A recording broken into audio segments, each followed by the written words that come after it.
തനിഷ്, എന്തായാലും നേരത്തെ സൂചിപ്പിച്ചതുപോലെ എല്ലാവർക്കും ആവേശം കൊള്ളാനും എല്ലാവർക്കും അവകാശപ്പെടാനും ഒക്കെയുള്ള വിധിയാണ് ഉണ്ടായിരിക്കുന്നത്. നേരത്തെ കെ മുരളീധരന്റെ ബൈറ്റ് കേൾക്കുകയായിരുന്നു. കെ മുരളീധരൻ പറഞ്ഞത് കേട്ടോ, അതായത് ഒരു തിരിച്ചടി ഉണ്ടായിട്ടുണ്ട്, ഒരു വാണിംഗ് ഉണ്ടായിട്ടുണ്ട്. ഈ തെരഞ്ഞെടുപ്പ് ദിവസം വേറെ ഏതെങ്കിലും ഒരു കോൺഗ്രസ് നേതാവിന്റെ ഭാഗത്ത് നിന്ന് ഉണ്ടാവാത്ത ചില പരാമർശങ്ങളാണ്. അദ്ദേഹത്തിനും ആശ്വസിക്കാനുള്ള വകയുണ്ട് എന്നുള്ളതാണ് ഈ തെരഞ്ഞെടുപ്പ് നൽകുന്ന ഏറ്റവും കൗതുകകരമായ കാര്യം. പാലക്കാട് നിന്ന് പ്രസാദ് ഉണ്ട്, സരീഷ് ഉണ്ട്, ആൽവിൻ ഉണ്ട്, ഇപ്പം വയനാട്ടിൽ നിന്ന് ലിജോ വർഗീസ് ഉണ്ട്, ചേലക്കരയിൽ നിന്ന് ലെവിൻ എന്നിവരാണ് ഇന്നിപ്പോ നമ്മോടൊപ്പം ഈ തെരഞ്ഞെടുപ്പ് വിശകലനത്തിനായി ചേരുന്നത്. പ്രസാദിലേക്ക് നമുക്ക് ആദ്യം പോകാൻ തോന്നുന്നു അല്ലേ? പ്രസാദിലേക്കാണ് തീർച്ചയായും ആദ്യം പോകേണ്ടത്. ഒരു ത്രികോണ മത്സരം നടന്ന പാലക്കാട്ട് നിന്ന് ഏറ്റവും ഒടുവിൽ നമ്മൾ ഇതിന്റെ എല്ലാ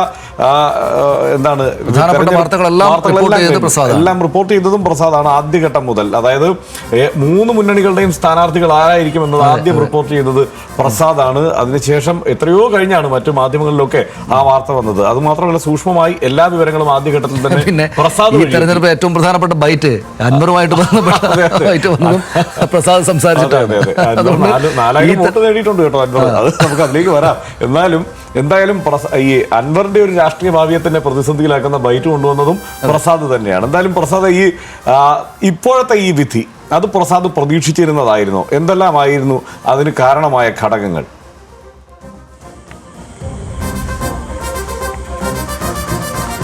ഇത്രയധികം ഭൂരിപക്ഷം വരുമെന്ന് നമ്മൾ കരുതിയതല്ല. പക്ഷേ ഇന്നലെ ഓർക്കുന്നുണ്ടാകും, നമ്മൾ ഉച്ചയ്ക്ക് ഞാൻ ഹർഷേട്ടനെ വിളിക്കുന്ന സമയത്ത് ഏറ്റവും കൂടുതൽ BJP സ്ഥിരമായി ലീഡ് ചെയ്യുന്ന ബൂത്തുകളിലെ വോട്ടും അതോടൊപ്പം തന്നെ UDF സ്ഥിരമായി ലീഡ് ചെയ്യുന്ന ബൂത്തുകളിലെ വോട്ടും വലിയ തോതിൽ UDFന് വോട്ട് വന്നിട്ടുണ്ട് എന്നുള്ള രീതിയിലുള്ള കണക്ക് നമ്മൾ ഇന്നലെ ചർച്ച ചെയ്തതാണ്. ആ സമയത്ത് തന്നെ വലിയൊരു ഭൂരിപക്ഷം ഉണ്ടാകുമെന്ന് തോന്നലുണ്ടായിരുന്നു. പക്ഷേ ഇത്രത്തോളം അത് 18,000-ലേക്ക്, അതായത് ഷാഫി നേടിയതിനേക്കാൾ കൂടുതൽ വലിയൊരു ഭൂരിപക്ഷത്തിലേക്ക് അത് പോകുമെന്ന് നമ്മൾ കരുതിയതല്ല. കാരണം ആദ്യത്തെ ഒരു 5 റൗണ്ടെങ്കിലും UDF ലീഡ് ചെയ്യുമെന്ന്, NDA ലീഡ് ചെയ്യുമെന്ന് തന്നെയാണ് കരുതിയത്. അങ്ങനെയായിരുന്നു ഇതുവരെ ഉണ്ടായിരുന്ന ഒരു വോട്ടിംഗ് പാറ്റേൺ. പക്ഷേ നമ്മളപ്പോഴും പറഞ്ഞത് ആദ്യ റൗണ്ട് എണ്ണുമ്പോൾ നമുക്കറിയാം ഒരു ട്രെൻഡ് എങ്ങോട്ട് പോകുന്നു. BJP വലിയ തോതിൽ വോട്ട് നേടിയില്ല എങ്കിൽ അത് UDFന് തന്നെയാണ് ഗുണം. മറ്റൊന്ന്, സരിനെ സംബന്ധിച്ചിടത്തോളം ആണെങ്കിലും LDF നടത്തിയിട്ടുള്ള ഒരു പ്രചരണങ്ങളിൽ എന്തെങ്കിലും ഒരു ഗുണം കിട്ടുവാണെങ്കിൽ അത് കൽപ്പാത്തിയിൽ അതിൻ്റെ ഒരു അനക്കം ഉണ്ടാകുമെന്നുള്ളതായിരുന്നു. അത് രണ്ടും ഉണ്ടായി എന്നുള്ളത് തന്നെയാണ് ആദ്യത്തെ റൗണ്ടിൽ വ്യക്തമായത്. കാരണം ആദ്യത്തെ റൗണ്ടിൽ 1057 വോട്ടിൻ്റെ ലീഡ് മാത്രമാണ് C കൃഷ്ണകുമാറിന് ഉണ്ടായത്. പിന്നെ രണ്ടാം റൗണ്ടിലേക്ക് വന്നപ്പോൾ അത് 798 കുറഞ്ഞു.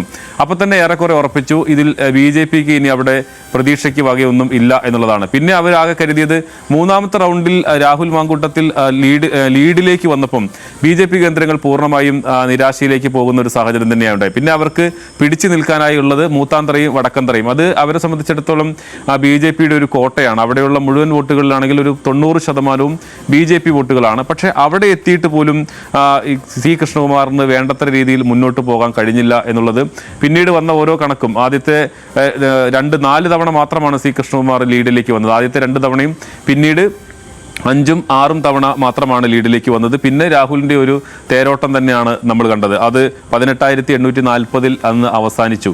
പക്ഷേ UDFനെ സംബന്ധിച്ചിടത്തോളം ഇതൊരു വലിയ നേട്ടമാണ്. കാരണം അവർ നേരിട്ട വിവാദങ്ങൾ, അവർ മറുപടി പറഞ്ഞു മടുത്ത കാര്യങ്ങൾ അത്രയൊന്നും വേറെ ഒരു സ്ഥാനാർത്ഥിക്കും നേരിടേണ്ടി വന്നിട്ടില്ല എന്നുള്ളതാണ് വസ്തുത.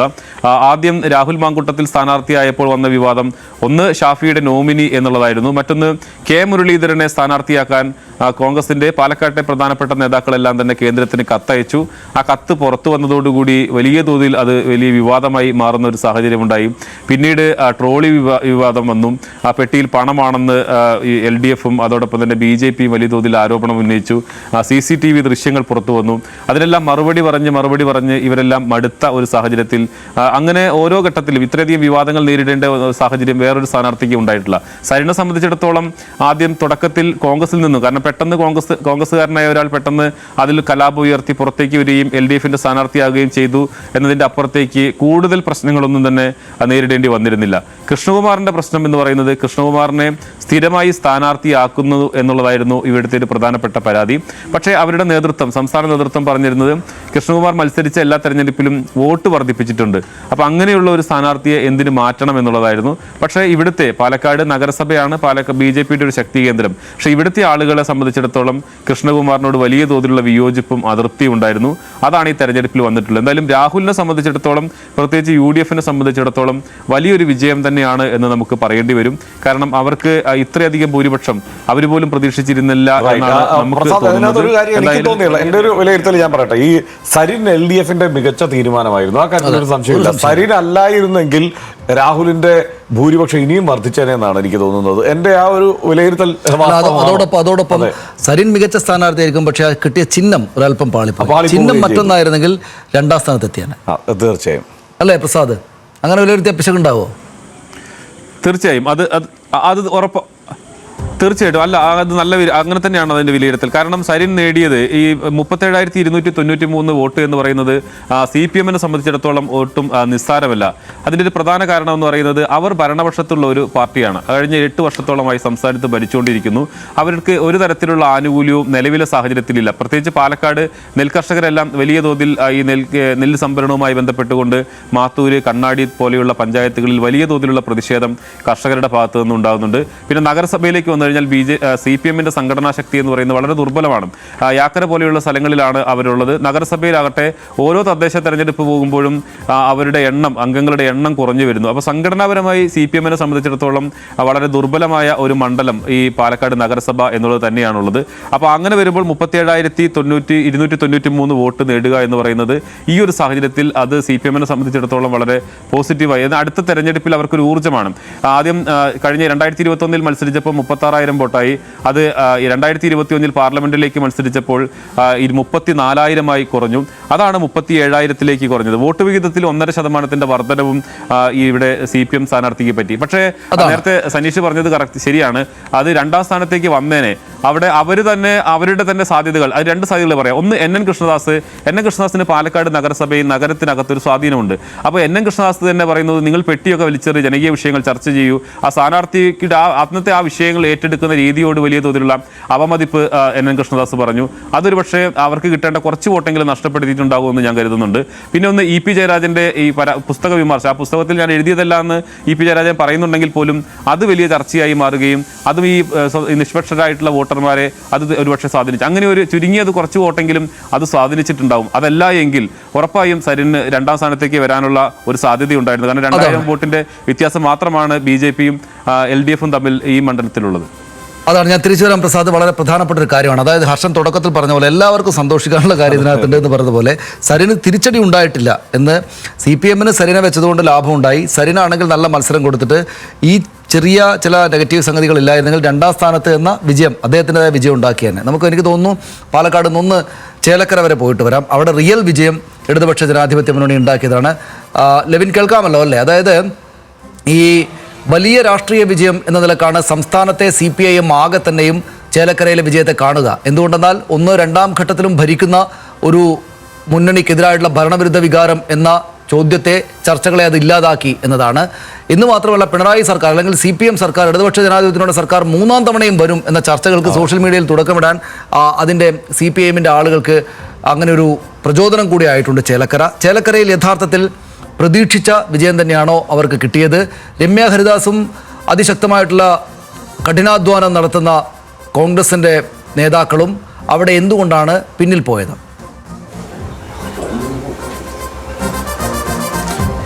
സനീഷ്, ഹർഷൻ, ഞാൻ പ്രതീക്ഷിച്ചത് ഇതിലും താഴെ വോട്ടുകൾ. ഇപ്പോൾ 12,201 എന്നുള്ളൊരു ഭൂരിപക്ഷമാണ് LDF സ്ഥാനാർത്ഥിക്ക് ലഭിച്ചത്. സത്യത്തിൽ നമ്മളടക്കം എല്ലാവരും പ്രതീക്ഷിച്ചത് ഇത്രയൊരു അധികം ഭൂരിപക്ഷം, ഒരു വലിയ ഭൂരിപക്ഷമാണെന്നുള്ള നിലയിലല്ല പറയുന്നത്. പക്ഷേ ഇത്രയധികം ഒരു ഭൂരിപക്ഷം പ്രദീപിന് ലഭിക്കുമോ എന്നുള്ളൊരു ആശങ്ക LDF കേന്ദ്രങ്ങൾക്ക് തന്നെ ഉണ്ടായിരുന്നു. പ്രധാനപ്പെട്ട LDF നേതാക്കളുമായി ഒക്കെ രഹസ്യമായി സംസാരിക്കുമ്പോഴും ഒരു 10,000-ന് മുകളിൽ ഭൂരിപക്ഷം കടക്കുമെന്ന് ആരും പ്രതീക്ഷിച്ചിരുന്നില്ല. പക്ഷേ UDF നടത്തിയ കാടടക്കിയുള്ള പ്രചാരണത്തിന് ചുട്ട മറുപടി എന്ന് തന്നെ നമുക്ക് പറയാൻ കഴിയും. കാരണം LDF-ന്റെ കോട്ടയായി കരുതുന്ന ഒരു മണ്ഡലത്തിൽ ഇത്തവണ മുന്നണി സംവിധാനങ്ങളാകെ ഉണർന്നു പ്രവർത്തിച്ചതാണ്. പക്ഷേ അതെന്തുകൊണ്ടാണ് ഇത്രയേറെ ജാഗ്രതയോടുകൂടി പ്രവർത്തിച്ചതെന്ന് നമുക്കതിൻ്റെ സാഹചര്യങ്ങളും ചുറ്റുപാടുകളും ഒക്കെ നമുക്കറിയാം. വലിയ രാഷ്ട്രീയ പോരാട്ടമായി തന്നെ ഇത്തവണ മാറും എന്നുള്ളൊരു വിലയിരുത്തലുണ്ടായിരുന്നത് അങ്ങനെ തന്നെയാണ് എന്ന് തന്നെയാണ് നമ്മൾ കരുതുന്നതും. പക്ഷേ ഇത്രയധികം ഭൂരിപക്ഷം ഉണ്ടായത് LDF നേട്ടമായി പറയുമ്പോഴും ഒരു ചെറിയ അണ്ടാളി തീരുമാനിപ്പ് അക്കാര്യത്തിലുണ്ട്. അതുകൊണ്ട് തന്നെയാണ് ചേലക്കരയിലെ ജനവിധിയെക്കുറിച്ച് LDF നേതാക്കൾ എല്ലാവരും തന്നെ, പാർട്ടി സെക്രട്ടറി പോലും ആണെങ്കിലും ഭരണ തുടർച്ച എന്നുള്ളൊരു സൂചനയൊക്കെ നൽകിക്കൊണ്ട് ചേലക്കരയുമായി ബന്ധപ്പെടുത്തി നടത്തിയ പ്രതികരണങ്ങളെ നമുക്ക് നോക്കിക്കാണാം. കാരണം LDF കേന്ദ്രങ്ങളിൽ പാർട്ടി തലത്തിലുള്ള ബൂത്ത് കണക്കുകൾ എടുത്ത് അവസാനത്തെ വിലയിരുത്തലുകൾ നടത്തി കൊടുത്തത് 18,000 വോട്ടാണെങ്കിൽ പോലും കഴിഞ്ഞ ദിവസം സ്ഥാനാർത്ഥി UR പ്രദീപും ചുമതലക്കാരനായിട്ടുള്ള നേതാവും അടക്കമുള്ള ആളുകളുമായി നമ്മൾ സംസാരിച്ചപ്പോഴും 10,000-ന് മുകളിൽ വോട്ട് കയറിയാൽ അത് വലിയ കാര്യം തന്നെയാണെന്നുള്ളൊരു വിലയിരുത്തലായിരുന്നു അവരുടെ ഭാഗത്തുനിന്നുണ്ടായത്. അത്തരത്തിലൊരു അഭിപ്രായ പ്രകടനമായിരുന്നു അവരുടെ ഭാഗത്തുണ്ടായത്. പക്ഷേ നമുക്ക് ഈ വോട്ടെണ്ണലിൻ്റെ ഓരോ നിമിഷത്തിലും ആദ്യഘട്ടം മുതൽ നമുക്കറിയാം അത് ഏത് നിലയിലാണ് പ്രവർത്തിച്ചതെന്ന്. എനിക്ക് തോന്നുന്നത് കഴിഞ്ഞ ലോക്സഭാ തെരഞ്ഞെടുപ്പിൽ അപ്രതീക്ഷിതമായി സുരേഷ് ഗോപി ഉണ്ടാക്കിയെടുത്ത തൃശ്ശൂരിലെ ഒരു കുതിപ്പുണ്ടായിരുന്നു. ആ നിലയിലെ ഒരു മിനി വെർഷനാണ് വോട്ടെണ്ണൽ കേന്ദ്രത്തിലിരിക്കുമ്പോൾ നമുക്ക് UR പ്രദീപിൻ്റെ കാര്യത്തിൽ കാണാൻ ആയത്. കാരണം പ്രവചനങ്ങളെയൊക്കെ അസ്ഥാനത്താക്കിക്കൊണ്ടുള്ള വലിയ മുന്നേറ്റം. ആദ്യ 4 പഞ്ചായത്തുകൾ, അതായത് LDFന്റെ ശക്തി കേന്ദ്രങ്ങളാണ്, പക്ഷേ അവിടെ പോലും വലിയ ഭൂരിപക്ഷം തന്നെ ഉണ്ടാകുന്നു.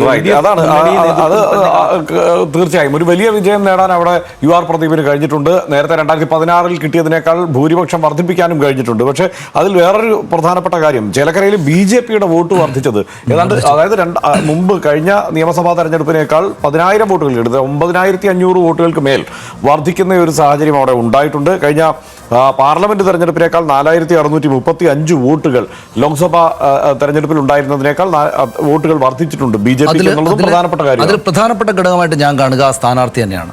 അവിടെ പ്രധാനപ്പെട്ട ഒരു സ്ഥാനാർത്ഥി തിരുവല്ലോമലക്കാരനാണ്, അവിടുത്തെ പഞ്ചായത്ത് വൈസ് പ്രസിഡന്റ് ആയിരുന്നു, നാട്ടുകാരെ അറിയാം. അവിടെ ഈ രാധേട്ടൻ എന്നൊക്കെ ആള് വിളിക്കുന്ന വോട്ടർമാർക്കിടയിൽ വളരെ ജനപ്രിയനായിട്ടുള്ള ആളാണ്. ബാലേട്ടൻ എന്നുള്ളത് പ്രയോഗിക്കുന്നത് തന്നെ അത് അങ്ങനെ ഊന്നി മനസ്സിലാക്കാൻ ബാലേട്ടൻ മൈക്ക് അനൗൺസ്മെന്റിലല്ല അതങ്ങനെ കേൾക്കാനുണ്ടായിരുന്നു അല്ലേ. രാധേട്ടൻ എന്നത് വലിയ ചർച്ചയായ സ്ഥലത്ത് ബാലേട്ടനെ വെച്ചു, അതുപോലെ ജനപ്രിയനും സൗമ്യനും ഒക്കെയാണ് അല്ലേ. അതൊരു പ്രധാനപ്പെട്ട ഘടകം അല്ലേ ആയിട്ടുണ്ടാകും അല്ലേ ലെവിൻ? തീർച്ചയായും ചേലക്കരയുടെ ബാലേട്ടനായി തന്നെ തുടരുമെന്നാണ് ഇന്ന് ഈ സ്ഥാനാർത്ഥി KA ബാലകൃഷ്ണൻ നടത്തിയൊരു പ്രതികരണം. അത് ആ ഒരു ടാഗ് ലൈൻ കൊണ്ടുവന്നത് കുറച്ചെങ്കിലും ആളുകളെ മണ്ഡലത്തിൽ സ്വാധീനിക്കാനായി എന്നുള്ളത് തന്നെയാണ്. BJPയെ സംബന്ധിച്ചുകൊണ്ട് എനിക്ക് ഒരു വ്യക്തിപരമായി വിലയിരുത്തുമ്പോൾ ഈ തെരഞ്ഞെടുപ്പിൽ ഏറ്റവും കൂടുതൽ രാഷ്ട്രീയ നേട്ടമുണ്ടാക്കിയത് ചേലക്കരയെ സംബന്ധിച്ച് BJP ആണെന്നാണ് എനിക്ക് പറയാൻ സാധിക്കുക. കാരണം നമുക്കറിയാം കഴിഞ്ഞ തെരഞ്ഞെടുപ്പുകൾ, സമീപകാല തെരഞ്ഞെടുപ്പുകളിൽ നിന്നെല്ലാം വലിയ മുന്നേറ്റം തന്നെയാണ് BJPക്ക് വോട്ടിൻ്റെ കാര്യത്തിലുണ്ടാക്കാൻ പറ്റിയത്. 10,000-ത്തിനടുത്തുള്ള ഒരു വോട്ട് വർദ്ധിപ്പിക്കാൻ കഴിഞ്ഞു എന്നുള്ളത് BJP നേട്ടമായി പറയുമ്പോഴും താരതമ്യേന അത്ര ഒരു പ്രബലനല്ലാത്തൊരു സ്ഥാനാർത്ഥിയിലൂടെയാണ് നേട്ടം കൊണ്ടുവന്നത് എന്നുള്ളതാണ് BJPക്ക് ഒരു നേട്ടമായി കണക്കാക്കാൻ പ്രേരിപ്പിക്കുന്ന ഒരു ഘടകം. കാരണം പ്രധാനപ്പെട്ട ഒരു മുഖമല്ല, ഒരു തദ്ദേശീയനായിട്ടുള്ള ഒരു പഞ്ചായത്ത് മെമ്പറെയാണ് BJP അവതരിപ്പിക്കുന്നത്. അതിൽ അയാൾ അവതരിപ്പിക്കുന്നതോടുകൂടി തന്നെ ഒരു ചിട്ടയായ സംഘടനാ പ്രവർത്തനം അവിടെ നടത്താൻ പറ്റുന്നു. 10,000-ത്തിലധികം വോട്ട്, അതായത് കഴിഞ്ഞ ലോക്സഭാ തെരഞ്ഞെടുപ്പിൽ 28,405 വോട്ടാണ് BJP ഈ മണ്ഡലത്തിൽ നിന്ന് നേടിയത്. അത് ലോക്സഭാ തെരഞ്ഞെടുപ്പാണ്, അതിൻ്റെ ഒരു മോഡി തരംഗമൊക്കെ ഉണ്ടായിരുന്നു. തൃശ്ശൂരിലടക്കം മോഡി വന്നു, ആലത്തൂരിൽ മോഡി വന്നു, അങ്ങനെയുള്ള സാഹചര്യങ്ങളൊക്കെ നിലനിൽക്കുമ്പോഴും ഒരു വോട്ടിംഗ് BJPക്ക് അനുകൂലമാകാൻ ഒരു സാധ്യത നിലനിൽക്കുന്നുണ്ട്. പക്ഷേ ഈ തെരഞ്ഞെടുപ്പിൽ പ്രബലരായ ഒരു നേതാക്കളും BJPയെ സംബന്ധിച്ചുകൊണ്ട് ഇവിടെ ഇല്ല. ഇവിടെ ചേലക്കര മണ്ഡലത്തിൽ വന്നിട്ടില്ല. സംസ്ഥാന പ്രസിഡന്റ് അടക്കം വിരലിലെണ്ണാവുന്ന ചില പ്രധാനപ്പെട്ട കക്ഷികൾ വന്നതൊഴിച്ചാൽ BJPയുടെ പ്രാദേശിക നേതൃത്വം തന്നെയാണ് ഈ തെരഞ്ഞെടുപ്പിൽ തിരുവല്ലാമലയിലടക്കം അല്ലെങ്കിൽ ചേലക്കരയിലടക്കം. തീർച്ചയായും. അത് മാത്രമല്ല, ഇതിൽ ഏറ്റവും പ്രധാനപ്പെട്ട കാര്യം BJP വളരെ ശക്തമായ പ്രചാരണം നടത്തി. പക്ഷേ ശ്രദ്ധിക്കേണ്ടത് 177 ബൂത്തുകളിലും ബൂത്ത് കമ്മിറ്റി ഉണ്ടാക്കി പ്രചാരണം നടത്തിയ കോൺഗ്രസിന്റെ തിരിച്ചടി തന്നെ. BJPക്ക് അവിടെ മറ്റൊരു ഘടകം കൂടിയുണ്ട്. അദ്ദേഹം അത് പറഞ്ഞു, ലെവിൻ പറഞ്ഞു എല്ലാം തോന്നുന്നു. അതായത് പ്രധാനപ്പെട്ട കാര്യം തൃശ്ശൂർ അപ്പുറത്ത് വൻ വിജയം കാറ്റടിച്ചിട്ടുണ്ട്. ഈ രമ്യ ഹരിദാസിന്റെ ഒരു കാര്യം, രമ്യ ഹരിദാസ് ഇന്നിപ്പോ പ്രതികരിച്ചത് പ്രചാരണത്തിൽ ഒരു വീഴ്ചയും സംഭവിച്ചിട്ടില്ല എന്ന് തന്നെയാണ്. അങ്ങനെയാണെങ്കിൽ അവിടെ വേറൊരു വിലയിരുത്തൽ നടത്തേണ്ടത് 6 മാസം മുമ്പ് പരാജയപ്പെട്ട സ്ഥാനാർത്ഥിയെ അവിടെ തന്നെ മത്സരിപ്പിച്ചത് തെറ്റായ തീരുമാനം. അതിലാണ്. അതായത് അവിടെ ജോലി ചെയ്യാണ്ടല്ല, കഠിനമായി അധ്വാനിച്ചു, നല്ല സംഘടനാപരമായിട്ട് ഇപ്പൊ CPM-ഉം BJP-യും വലിയ ഭൂരിപക്ഷത്തിലേക്ക് പോകാനുള്ള ഒരു കാരണം രമ്യ ഹരിദാസിന്റെ സ്ഥാനാർത്ഥിത്വമാണ്. സംശയം. അതായത് കേഡർ പാർട്ടികൾ ചെയ്യുന്നത് പോലെയുള്ള പ്രചാരണ പരിപാടികൾ അവർ നടത്തിയിരുന്നു. രമ്യ ഹരിദാസിന്റെ എനിക്ക് തോന്നുന്നു ന്യൂനപക്ഷ വോട്ടുകൾ അവരുടെ ഡിസിഷൻ മേക്കേഴ്സ്, അതായത് ന്യൂനപക്ഷ വിരുദ്ധമായ കണ്ടന്റ് ചെയ്യുന്ന യൂട്യൂബറുമായി അടുത്ത ബന്ധമുണ്ട് എന്നുള്ളത് വ്യാപക വ്യാപകമായി ഒരു പ്രചാരണ വിഷയമായിരുന്നു. അതവിടെ പ്രചാരണ വിഷയവുമായിരുന്നു. എന്ന് മാത്രമല്ല അവിടെ അൻവർ ഏറ്റവും കൂടുതൽ പ്രചാരണ വിഷയമാക്കിയത് നേട്ടം LDF ഉണ്ടായി എന്നാണ് ഏറ്റവും പ്രധാനം. എനിക്ക് തോന്നുന്നു അവിടെ നമ്മുടെ ലിജോ വർഗീസ് വയനാട്ടിൽ നിന്ന് ചേരുന്നു. ലിജോ, നമ്മൾ പ്രതീക്ഷിക്കാത്ത വിധിയൊന്നുമല്ല ഉണ്ടായിട്ടുള്ളത്, എല്ലാവർക്കും അറിയായിരുന്നു അത് വിജയിക്കും എന്ന്. പക്ഷേ കഴിഞ്ഞ ഈ പോളിംഗ് ശതമാനമൊക്കെ കുറഞ്ഞതുകൊണ്ട് കഴിഞ്ഞ രാഹുൽ ഗാന്ധിയുടെ ഭൂരിപക്ഷത്തിനടുത്തെത്തുമോ പ്രിയങ്ക ഗാന്ധിയുടെ ഭൂരിപക്ഷം എന്ന ഒരു ചർച്ച സ്വാഭാവികമായിട്ടും ഉണ്ടായിരുന്നു. പക്ഷേ അതേക്കാൾ മുകളിലേക്ക് പോയി. എല്ലാ സെക്ഷൻസ് ഓഫ് ഈ ജനങ്ങളുടെ വിഭാഗങ്ങളിൽ നിന്നും വോട്ട് നല്ല നിലക്ക് സമാഹരിക്കാൻ അവർക്ക് സാധിച്ചു. നമ്മൾ ഈ 3 പേരുടെയും പെർഫോമൻസ് നോക്കിയാൽ പ്രത്യേകമായിട്ട് എടുത്ത് കാണേണ്ടുന്ന കാര്യങ്ങൾ എന്താണ്?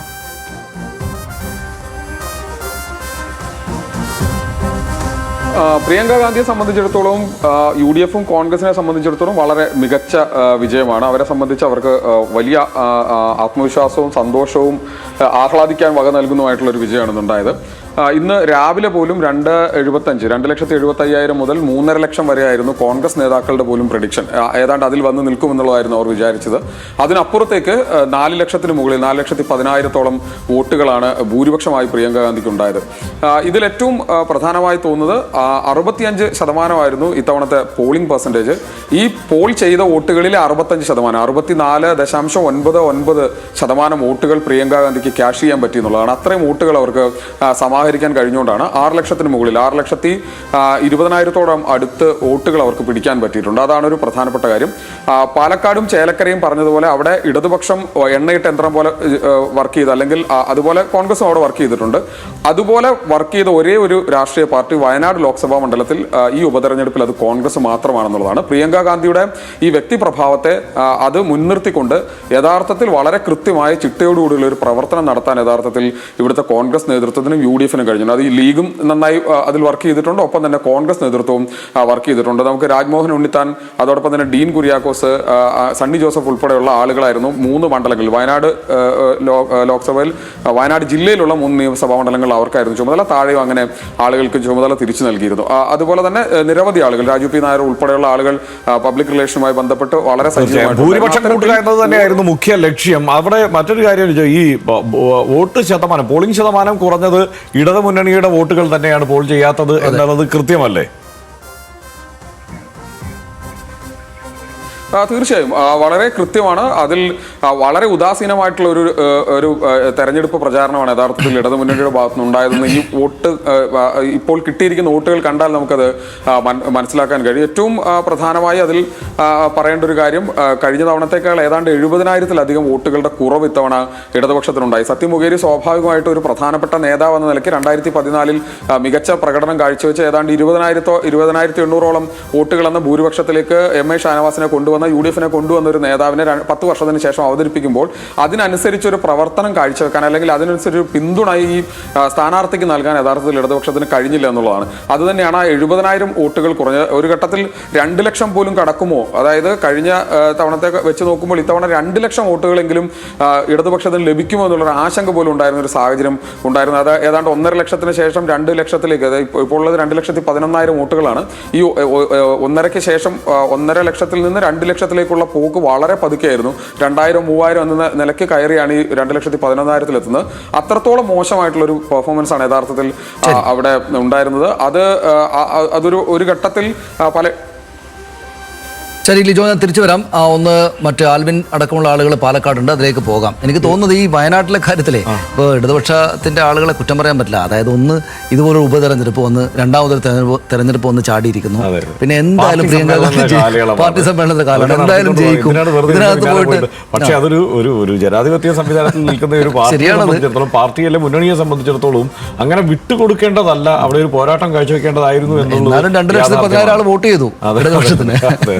ബാക്കിയുള്ള ആളെ കുറ്റം പറയാൻ പറ്റില്ല, അതിനൊരു ലൈന് പിടിച്ചാൽ തെറ്റാവില്ല. എന്തായാലും എനിക്ക് തോന്നുന്നു ആൽവിൻ കൂടെ അവിടെ നിന്ന് പാലക്കാട് നിന്ന് ചേരുന്നുണ്ട്. ആൽവിൻ, ഇവിടെ എനിക്ക് ഹർഷൻ ഏറ്റവും പ്രധാനപ്പെട്ട കാര്യങ്ങളിലൊന്നായിട്ട് ഈ ഘട്ടത്തിൽ പറയാൻ തോന്നുന്നത് ഷാഫി പറമ്പിൽ എന്ന നേതാവിനെ കുറിച്ചാണ്. അതായത് രാഹുൽ മാങ്കൂട്ടത്തിൽ നല്ല തെരഞ്ഞെടുപ്പ് വിജയം നേടി, ഷാഫി പറമ്പിലിനേക്കാൾ കൂടുതൽ വോട്ട് സമാഹരിച്ചു. യുവത്വത്തിൻ്റെ ഊർജ്ജത്തോടു കൂടിയിട്ട് പാലക്കാട് നല്ല ശക്തിയായ മത്സരം കാഴ്ചവെച്ച് MLA ആയിപ്പോയി. പക്ഷേ ഷാഫി പറമ്പിൽ നടത്തിയതുപോലുള്ളൊരു പ്രവർത്തനം യഥാർത്ഥത്തിൽ ഞാൻ കോൺഗ്രസിൻ്റെ ഭാഗത്തുനിന്ന് ഇത്രയും കാലത്തിനകത്ത് കണ്ടിട്ടേ ഇല്ല. അതായത് സ്വന്തം തെരഞ്ഞെടുപ്പ് എന്ന പോലെ ഒരു കോമ്രേഡിന് വേണ്ടിയിട്ട് ഇങ്ങനെ ഫുൾ ടൈം നിൽക്കുക. അതായത് രാവിലെ അങ്ങോട്ട് ഇറങ്ങിയാൽ രാത്രി വൈകുന്നത് വരെയും ഈ 10-36 ദിവസം ഷാഫി പറമ്പിലാണ്. ചിലപ്പോ ഉറക്കമില്ല, ഒരു ദിവസം രാവിലെ നോക്കുമ്പോൾ അവിടെ ഉറങ്ങാതെ രാവിലെ വീണ്ടും ഇറങ്ങുമായിരുന്നു. ഈ വിജയത്തിന് പല അവകാശികൾ ഉണ്ടാകുമായിരിക്കും. പക്ഷേ നമ്മൾ ദൂരെ നിന്ന് കാര്യങ്ങളെ കണ്ട ആളുകൾ നിശ്ചയമായിട്ടും 1ാം സ്ഥാനം കൊടുക്കേണ്ടത് രാഹുൽ മാങ്കൂട്ടത്തിന് പോലുമല്ല, ഷാഫി പറമ്പിലാണ്. ആദ്യ ദിവസം ഈ അവിടെ പാലക്കാട് ചെന്ന് ഇറങ്ങുമ്പോൾ നമ്മളോട് പല ആളുകളുടെയും പ്രതികരണം ആരായുമ്പോൾ നമുക്ക് അവർ തന്നെ ഇങ്ങോട്ട് പറഞ്ഞ ഒരു കാര്യമുണ്ട്, ഷാഫി പറയുന്നയാൾക്ക് വോട്ട് ചെയ്യും, ഷാഫിയുടെ സ്ഥാനാർത്ഥിക്ക് വോട്ട് ചെയ്യും എന്നുള്ളത്. അതിപ്പോൾ കോൺഗ്രസ് നിഷേധിച്ചാലും ഇത് ഷാഫിയുടെ സ്ഥാനാർത്ഥി എന്ന നിലയ്ക്ക് തന്നെയാണ് ആളുകൾ അവിടെ ഏറ്റെടുത്തിട്ടുണ്ടായിരുന്നത്. ഷാഫി തന്നെയാണ് അതിൽ വിജയിച്ചിരിക്കുന്നത്. ഷാഫി അദ്ദേഹത്തിന്റെ അപ്രമാദിത്വത്തെ സിമന്റ് ഇട്ട് ഉറപ്പിച്ചു. ഷാഫിയെ പറ്റി ഇപ്പോൾ ഫേസ്ബുക്കിൽ കോൺഗ്രസ്സുകാരിട്ടിരിക്കുന്ന ഒരു പോസ്റ്റ് ഞാൻ കണ്ടത്, വടകരയിൽ ജയിച്ചു, പാലക്കാട്ട് ജയിപ്പിച്ചു എന്നാണ്. ആൽവിനിലേക്ക് ആൽവിൻ, അവിടെ ഷാഫി പറമ്പിലിന്റെ വിജയം എന്ന് ഒറ്റ വരിയിൽ വിലയിരുത്തിയാൽ പിശകാവില്ലല്ലോ അല്ലേ?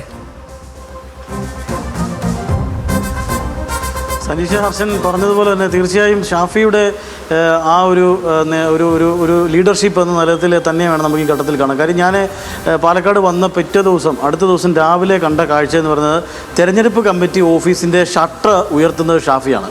ഷാഫിയും വേറൊരു പ്രവർത്തനം വന്നിട്ടാണ് തെരഞ്ഞെടുപ്പ് കമ്മിറ്റി ഓഫീസിൻ്റെ ഷട്ടർ രാവിലെ ഉയർത്തുന്നത്. അതിനുശേഷമാണ് മറ്റുള്ളവരൊക്കെ വരുന്നത് തന്നെ. അപ്പോൾ രാവിലെ ഏതാണ്ട് 6:30 മണിക്ക് ഷട്ടർ വന്ന് ഉയർത്തുന്ന ഒരു കാഴ്ചയിലാണ് ഞാൻ ആദ്യം കണ്ടത് തന്നെ. അതുതന്നെയായിരുന്നു നമുക്ക് ഈ ദിവസങ്ങളൊക്കെയും കാണാൻ കഴിഞ്ഞത്. ഒരു സഹോദരനെ പോലെ തന്നെയാണ് ഈ രാഹുലിനെ കൊണ്ടു നടന്ന ഷാഫി എല്ലായിടത്തും വോട്ട് പിടിക്കുന്നത്. നമ്മൾ നേരത്തെയും ചർച്ച ചെയ്ത വിഷയം തന്നെയാണ്. ഷാഫിയെ സംബന്ധിച്ചിടത്തോളം ഇങ്ങനെയൊരു സ്ഥാനാർത്ഥിയെ കൊണ്ടുവരുന്നു, ആ സ്ഥാനാർത്ഥിയുടെ ജയം ഉറപ്പിക്കുന്നുവെങ്കിൽ ഷാഫിയുടെ ഗ്രാഫ് തന്നെ കൂടുതലായി ഉയരുന്നു എന്ന് വേണം നമുക്ക് ഈ കോൺഗ്രസ് രാഷ്ട്രീയത്തിൽ പറയാൻ. സ്വാഭാവികമായിട്ടും ഒരു MP എന്ന നിലയിൽ വടകരയിൽ വലിയൊരു നേട്ടം കൈവരിച്ച ശേഷമാണ് ഷാഫി ഇങ്ങനെയൊരു സ്ഥാനാർത്ഥിക്കായി വാശി പിടിക്കുന്നതും അങ്ങനെ ഒരു സ്ഥാനാർത്ഥി ഉണ്ടാകുന്നതും ആ സ്ഥാനാർത്ഥിയെ ജയിപ്പിച്ചെടുക്കുകയും ചെയ്യുമ്പോൾ സ്വാഭാവികമായും ഷാഫിയുടെ ഒരു രാഷ്ട്രീയ ഗ്രാഫിന് വലിയ ഉയർച്ച ഉണ്ടാകുമെന്ന് തന്നെ വേണം നമുക്ക് ഈ ഘട്ടത്തിൽ മനസ്സിലാക്കാൻ. കാര്യം ഈ ചിട്ടയായ പ്രവർത്തനത്തിന് കൃത്യമായി നേതൃത്വം കൊടുത്തിരുന്നത് ഷാഫിയാണ്. താഴേക്കുള്ള നിർദ്ദേശങ്ങൾ പ്രതിപക്ഷ നേതാവ് അടക്കമുള്ള ആളുകൾ അവിടുന്ന് ക്യാമ്പ് ചെയ്ത് പ്രവർത്തിക്കുമ്പോഴും കൃത്യമായി ഗ്രൗണ്ട് ലെവലിലേക്കുള്ള കാര്യങ്ങൾ പോയിക്കൊണ്ടിരുന്നത് മുഴുവൻ ഷാഫിയുടെ കൺട്രോളിൽ തന്നെ ആയിരുന്നു എന്ന് വേണം നമുക്ക് മനസ്സിലാക്കാൻ. ഒരു ഘട്ടത്തിൽ സന്ദീപ് വാര്യരെ പാളയത്തിലേക്ക് എത്തിക്കുന്നതിന് വേണ്ട ചർച്ചകൾ പോലും ഷാഫിയൊക്കെയാണ് നേതൃത്വം കൊടുക്കുന്നത് എന്നുള്ളത് ഏറ്റവും ശ്രദ്ധേയമായി മുതിർന്ന നേതാക്കളായ KC വേണുഗോപാലും അതോടൊപ്പം തന്നെ ഈ VD സതീശൻ അടക്കമുള്ളവർ പറഞ്ഞ് ഷാഫി കൂടി ഉൾപ്പെട്ടാണ് ചർച്ചയിലേക്ക് എത്തിയത് എന്നുള്ളതാണ് നമുക്ക് അറിയാൻ കഴിയുകയും ചെയ്തത്. ഷാഫിയുടെ ഒരു മേൽനോട്ടം എല്ലായിടത്തും ഉണ്ടായിരുന്നു എന്നുള്ളത് ശ്രദ്ധേയമാണ്. പ്രത്യേകിച്ച് റോഡ് ഷോകളിൽ ന്യൂനപക്ഷ വോട്ടുകൾ കേന്ദ്രീകരിച്ചിരിക്കുന്ന സ്ഥലങ്ങളിൽ ഒക്കെ കൃത്യമായി ഷാഫിയുടെ പ്രസൻസ് ഉണ്ടായിരുന്നു. ആ പ്രസൻസ് തന്നെ വലിയ തോതിൽ ഗുണം ചെയ്തു എന്ന് വേണം നമുക്ക് ഈ ഘട്ടത്തിൽ ഷാഫിയെക്കുറിച്ച് പറയുകയാണെങ്കിൽ പറയാൻ കഴിയുക. ശരി, ഞാൻ തിരിച്ചു വരാം ആൽവിൻ താങ്കളിലേക്ക്. പ്രസാദ് നമ്മോടൊപ്പം തുടരുന്നുണ്ട്. പ്രസാദ്, അവിടെ ഈ കോൺഗ്രസിന്റെ വലിയ മുന്നേറ്റം എന്ന് പറയുമ്പോൾ അവിടെ പിരായിരിയിൽ വലിയ വോട്ടുകളുടെ സമാഹരണം അവർ നടത്തി. പക്ഷേ ഈ ഇടതുപക്ഷത്തിന് വേണമെങ്കിൽ 2ാം സ്ഥാനത്ത് എത്താമായിരുന്ന ഒരു സാഹചര്യം കണ്ണാടി പോലുള്ള സ്ഥലങ്ങളിൽ അവർക്ക് കുറെ കൂടെ വോട്ട് സമാഹരിക്കുമെന്നൊരു തോന്നൽ അവർക്കുണ്ടായിരുന്നു. പ്രതീക്ഷ മുന്നേറ്റം ഇടതുപക്ഷത്തിന് ഉണ്ടായില്ല. കണ്ണാടിയിലടക്കം UDF-നാണ് വോട്ട് പോയത്. ആ പഞ്ചായത്തിൽ എന്ന് വെച്ചാൽ ഇടതുപക്ഷത്തിന് കുറെ കൂടെ പേരുകളുണ്ട് എന്ന് കണക്കാക്കപ്പെടുന്ന കണ്ണാടിയിൽ എന്താ സംഭവിച്ചിട്ടുണ്ടാവുക?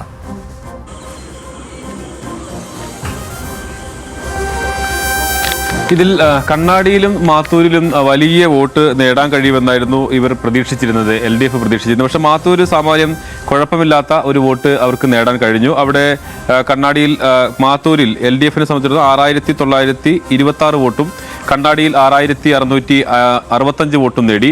പക്ഷേ UDF അവിടെ പ്രതീക്ഷിച്ചതിനേക്കാൾ കുറച്ചുകൂടി വോട്ട് ഈ 2 പഞ്ചായത്തിലും നേടി എന്നുള്ളതാണ്.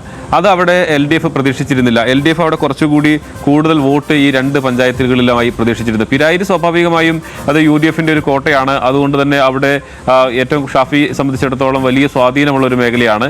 അവിടത്തേക്കാൾ കൂടുതൽ ഈ 2 പഞ്ചായത്തിലെയും മാത്തൂരിലെയും കണ്ണാടിയിലെയും വോട്ടുകൾ കൂടുതൽ നേടുക എന്നുള്ളതാണ്. ചുരുങ്ങിയത് ഒരു 1000 വോട്ടെങ്കിലും അധികമായി ഈ 2 പഞ്ചായത്തിൽ നിന്നെങ്കിലും നേടിയിരുന്നെങ്കിൽ ആ സ്ഥിതി മറ്റൊന്നാകുമായിരുന്നു എന്നുള്ള കാര്യത്തിൽ തർക്കമില്ല. കണ്ണാടിയിൽ ചില പ്രശ്നങ്ങൾ ഉണ്ടായിരുന്നു എന്നുള്ളത് വസ്തുതയാണ്. അവിടെ നേരത്തെ തന്നെ പ്രാദേശികമായി CPM-നകത്ത് പല ഭിന്നതകളും അവിടുത്തെ പ്രാദേശിക വിഭാഗീയതയുടെ ഭാഗമായിട്ടുള്ള ചില ഭിന്നതകൾ നിലനിന്നിരുന്നു. മറ്റൊന്ന് സരിന്റെ സ്ഥാനാർത്ഥിത്വവുമായി ബന്ധപ്പെട്ടുകൊണ്ട് അന്ന് ഈ തെരഞ്ഞെടുപ്പിന്റെ സമീപത്ത് ഈ വാട്സപ്പ് ഗ്രൂപ്പുകളിൽ അവർ തന്നെ അതിന്റെ യഥാർത്ഥ ആൾ തന്നെയാണോ എന്ന് നമുക്കറിയില്ല. പക്ഷേ സരിന്റെ സ്ഥാനാർത്ഥിത്വവുമായി ബന്ധപ്പെട്ടുകൊണ്ട് അതിനെ വിമർശിച്ചുകൊണ്ടുള്ള ഒരു പോസ്റ്റുകളൊക്കെ അവിടെ സോഷ്യൽ മീഡിയയിലും വാട്സപ്പ് ഗ്രൂപ്പ് ഗ്രൂപ്പുകളിലും ഒക്കെ പ്രാദേശികമായി പ്രചരിക്കുന്നുണ്ടായിരുന്നു. അപ്പോൾ ഒരു ചെറിയ അതൃപ്തി ഈ കണ്ണാടിയിൽ പെട്ടെന്ന് കോൺഗ്രസ് നിന്ന് വന്ന ഒരാളെ ഇവിടെ സ്ഥാനാർത്ഥിയാക്കി എന്നുള്ളത് ഒരു അതൃപ്തി ആ കണ്ണാടി ഭാഗത്ത് ഉണ്ടായിരുന്നു എന്ന് നമുക്ക് കരുതേണ്ടി വരും. മറ്റൊന്ന് ഈ ചിഹ്നം ഒരു പ്രശ്നമാണ്. കാരണം കണ്ണാടി പോലെയുള്ള സ്ഥലങ്ങളിൽ കൂടുതലും ഈ കർഷക തൊഴിലാളികളായിട്ടുള്ള കുറേ വോട്ടർമാരുണ്ട്, പ്രായമായ കുറേ ആളുകളുണ്ട്. അപ്പോൾ അവരെ സംബന്ധിച്ചിടത്തോളം അവർ വർഷങ്ങളായി പതിറ്റാണ്ടുകളായി പാർട്ടി ചിഹ്നത്തിൽ വോട്ട് ചെയ്യുന്ന ആളുകളാണ്. അപ്പോൾ അങ്ങനെയുള്ള ആളുകളെ സംബന്ധിച്ചിടത്തോളം പെട്ടെന്ന് ചിഹ്നം ഒരു പ്രതിസന്ധിയാകുമോ എന്നുള്ളതാണ്. അതിനെയൊക്കെ മറികടന്നാണ് ഈ 1000-ഓളം വോട്ടുകൾക്ക് അധികം നേടിയെങ്കിൽ പോലും അത് കുറച്ചും കൂടി അവിടെ നന്നായി വർക്ക് ചെയ്തിരുന്നെങ്കിൽ ഒരുപക്ഷെ കുറച്ചുകൂടി വോട്ട് നേടുകയും ഈ പറയുന്നത് പോലെ 2ാം സ്ഥാനത്തേക്ക് വരികയും ചെയ്യുമായിരുന്നു. CPM-ന്റെ തെരഞ്ഞെടുപ്പ് കമ്മിറ്റി തീരുമാനിച്ചതുപോലെ, നേതൃത്വം പറഞ്ഞതുപോലെ തന്നെ അവിടെ കൂടുതൽ വോട്ട് നേടാൻ കഴിഞ്ഞില്ല എന്നുള്ളത് തന്നെയാണ് വലിയൊരു പ്രശ്നമായി നമുക്ക് തോന്നുന്നത്. അതിനകത്ത് പ്രസാദ്, ഇപ്പോൾ ഒരു കാര്യത്തിലേക്ക് കൂടെ വന്നാൽ ഈ സരിനിലേക്ക് പോകുന്നതിന് മുമ്പ് BJP-യിലേക്ക് തന്നെ വന്നാൽ BJP-ക്ക് നല്ല തിരിച്ചടിയാണ്. പക്ഷേ കൃഷ്ണകുമാർ അവിടുത്തെ സ്ഥാനാർത്ഥി മുഴുവൻ നേരവും ഞങ്ങളിവിടെ ഇരുന്ന് ഈ ഫല വിവരങ്ങൾ കൊടുത്തുകൊണ്ടിരിക്കുമ്പോൾ പ്രസാദിന് അവിടെ നിന്ന് TV കാണാൻ പറ്റില്ലല്ലോ. പ്രസാദ് റിപ്പോർട്ട് ചെയ്യുകയാണ് ഫീൽഡിൽ നിന്ന്. ഞങ്ങൾക്ക് ഇവിടുന്ന് കാണാമായിരുന്നു അദ്ദേഹത്തിൻ്റെ മുഖം അങ്ങേയറ്റം വിഷണ്ണമായിരുന്നു. ഏറ്റവും ദുഃഖഭരിതമായിട്ടുള്ള അല്ലെങ്കിൽ വളരെ ബുദ്ധിമുട്ടിലായിരുന്നു C. കൃഷ്ണകുമാർ. പക്ഷേ വോട്ടെണ്ണൽ പൂർത്തിയായി. BJP-യുടെ പരാജയവും രാഹുൽ മാങ്കൂട്ടത്തിൻ്റെ അതിഗംഭീരമായിട്ടുള്ള വിജയവും സരിൻ്റെ തരക്കേടില്ലാത്ത പെർഫോമൻസിനെയും കുറിച്ചുള്ള മുഴുവൻ വിവരങ്ങളും വന്നതിന് ശേഷം പക്ഷേ അദ്ദേഹം കൃഷ്ണകുമാർ വന്ന് സംസാരിച്ച വളരെ ഊർജ്ജത്തോടെയാണ്. അതുവരെ കണ്ട ക്ഷീണിച്ച് ഈ ഫല വിവരങ്ങൾ കണ്ടുകൊണ്ടിരുന്ന കൃഷ്ണകുമാർ അല്ല, മാധ്യമങ്ങൾക്ക് മുന്നിലേക്ക്, ക്യാമറയ്ക്ക് മുന്നിലേക്ക് വന്നയാൾ. അദ്ദേഹം വളരെ കൃത്യമായിട്ട് പറഞ്ഞു, ഞങ്ങൾ അല്ലെങ്കിൽ തന്നെയും ഈ തിരിച്ച് 2ാം സ്ഥാനത്തുണ്ടായിരുന്ന ആളുകളാണല്ലോ, ഞങ്ങൾ എന്തോ ഒരു സിറ്റിംഗ് സീറ്റ് ഞങ്ങൾക്ക് പോയി എന്ന മട്ടിലാണ് പലരും ഇതേക്കുറിച്ച് വലിയ ആഘോഷം നടത്തുന്നത്. ഞങ്ങൾക്ക് യാതൊരു പ്രശ്നവുമില്ല, ഞങ്ങൾ തിരിച്ചുവരവ് നടത്താൻ മാത്രം പ്രാപ്തരായിട്ടുള്ള ആളുകളാണ് എന്ന് പറഞ്ഞു. അല്ല, ആ നിലയ്ക്ക് പ്രതികരിക്കുക എന്നുള്ളതാണ് ഒരു രാഷ്ട്രീയക്കാരനെ സംബന്ധിച്ചിടത്തോളം ഏറ്റവും വേണ്ടത്. പ്രത്യേകിച്ച് സംഘടനയിൽ ഇനി അങ്ങോട്ട് ഈ വിഷയത്തിൽ പലതരത്തിലുള്ള ചർച്ചകൾ നടക്കാനിരിക്കുകയാണ്. അവിടെ ഈ ആരോപണങ്ങളുടെ കൂരമ്പെല്ലാം നേരിട്ട് കൃഷ്ണകുമാർ തന്നെ ഏറ്റുവാങ്ങേണ്ട സ്ഥിതിയുണ്ട്. അപ്പോൾ പോരാടാൻ തയ്യാറെടുക്കുക എന്നുള്ളത് തന്നെയാണ് ചെയ്യാനുള്ളത്. അതാണ് ആ സീസൺഡ് പൊളിറ്റീഷ്യനാണ് അദ്ദേഹം. എത്രയോ തെരഞ്ഞെടുപ്പ് കണ്ടാണ്. നമുക്ക് സംസ്ഥാന രാഷ്ട്രീയത്തിൽ അത്രയ്ക്ക് സജീവമല്ലെങ്കിലും പാലക്കാട്ട് ഏറ്റവും പ്രധാനപ്പെട്ട നേതാവാണ്. അതുകൊണ്ട് ഇനി അങ്ങോട്ട് വരാനിരിക്കുന്ന ചർച്ചകളെ അതിന് അദ്ദേഹത്തിൻ്റെ തട മുന്നോട്ട് വെക്കുക എന്ന കാര്യം അദ്ദേഹം ചെയ്തു. പക്ഷേ അപ്പോഴും BJP-ക്ക് ഇങ്ങനെ സംഭവിച്ചിരിക്കാനുള്ള കാരണം എന്തായിരിക്കും? അതായത് നഗരസഭയിലടക്കം ആദ്യ ഒരു 1000-ന് മുകളിലൊക്കെ പോകേണ്ടുന്ന സമയത്ത് 100-300 വോട്ടിൻ്റെ ഭൂരിപക്ഷം മാത്രമേ ഉള്ളൂ. എന്ത് സംഭവിച്ചിരിക്കാനാണ് സാധ്യത BJP-ക്ക്? BJP-ക്ക് പ്രധാനമായിട്ടും ഈ C. കൃഷ്ണകുമാറിനോടുള്ള വിയോജിപ്പ് തന്നെയാണ് അതിൽ പ്രധാനപ്പെട്ട കാര്യം. ഇന്നിപ്പോൾ നമ്മൾ ഈ തെരഞ്ഞെടുപ്പിൻ്റെ സമയത്തെല്ലാം അവരുടെ ദേശീയ കൗൺസിൽ അംഗമായ N. ശിവരാജൻ പലവട്ടം പറഞ്ഞിട്ടുള്ളതാണ്, ഒന്ന് ശോഭാ സുരേന്ദ്രനെ പോലെ ഒരു സ്ഥാനാർത്ഥിയാണ് എങ്കിൽ പാലക്കാട് മണ്ഡലത്തിൽ വിജയം ഉറപ്പാണ്. ശോഭാ സുരേന്ദ്രൻ പക്ഷത്തിന് സാമാന്യം നല്ല സ്വാധീനമുള്ള ഒരു മേഖല കൂടിയാണ് ഈ പാലക്കാട് മണ്ഡലം എന്ന് പറയുന്നത്. പാലക്കാട്, പ്രത്യേകിച്ച് പാലക്കാട് നഗരസഭ. അത് 2016-ൽ ശോഭ മത്സരിക്കുന്ന സമയത്ത് ശോഭാ സുരേന്ദ്രനാണ് BJP-യെ 2ാം സ്ഥാനത്തേക്ക് കൊണ്ടുവരുന്നത്. അന്ന് 40,000-ഓളം വോട്ട് നേടി അവർ 2ാം സ്ഥാനത്തേക്ക് വരുന്നു. കൃഷ്ണദാസ് 3ാം സ്ഥാനത്തേക്ക് തള്ളിപ്പോകുന്നു. അന്ന് ആരും കരുതിയതല്ല. കൃഷ്ണദാസിനെ പോലെ ഏറെക്കാലം MP ആയിരുന്ന ഒരാൾ, പാലക്കാട് നഗരത്തിൽ താമസിച്ചുകൊണ്ട് സംഘടനാ പ്രവർത്തനം നടത്തി വളരെ ജനകീയനായി നിൽക്കുന്ന ഒരാൾ 3ാം സ്ഥാനത്തേക്ക് പോകുമെന്ന് ആരും കരുതിയതല്ല. അപ്പോൾ ശോഭാ സുരേന്ദ്രനെ അന്നു മുതൽ ആരാധിക്കുന്ന അല്ലെങ്കിൽ അവരെ ഇഷ്ടപ്പെടുന്ന ഒരുപാട് പാർട്ടി പ്രവർത്തകർ ഈ പാലക്കാട് നഗരത്തിലുണ്ട്, അത് സമീപ പ്രദേശങ്ങളിലുണ്ട്. അപ്പോൾ അവരെല്ലാം ആഗ്രഹിക്കുന്നത് BJP-ക്ക് ഏറ്റവും മികച്ച ഒരു അവസരമാണ് ഈ ഉപതെരഞ്ഞെടുപ്പിൽ അവർക്ക് ജയിച്ചു വരാൻ കഴിയുന്ന ഏറ്റവും നല്ല അവസരമാണ്. 43,000 വോട്ട് കഴിഞ്ഞ പാർലമെന്റ്, അതിനു മുമ്പ് 50,000-ഓളം വോട്ട് ഈ ശ്രീധരൻ നിൽക്കുന്ന സമയത്ത്, അദ്ദേഹം മത്സരിച്ച സമയത്ത് ഇവിടെ നിന്ന് നേടാൻ കഴിഞ്ഞു.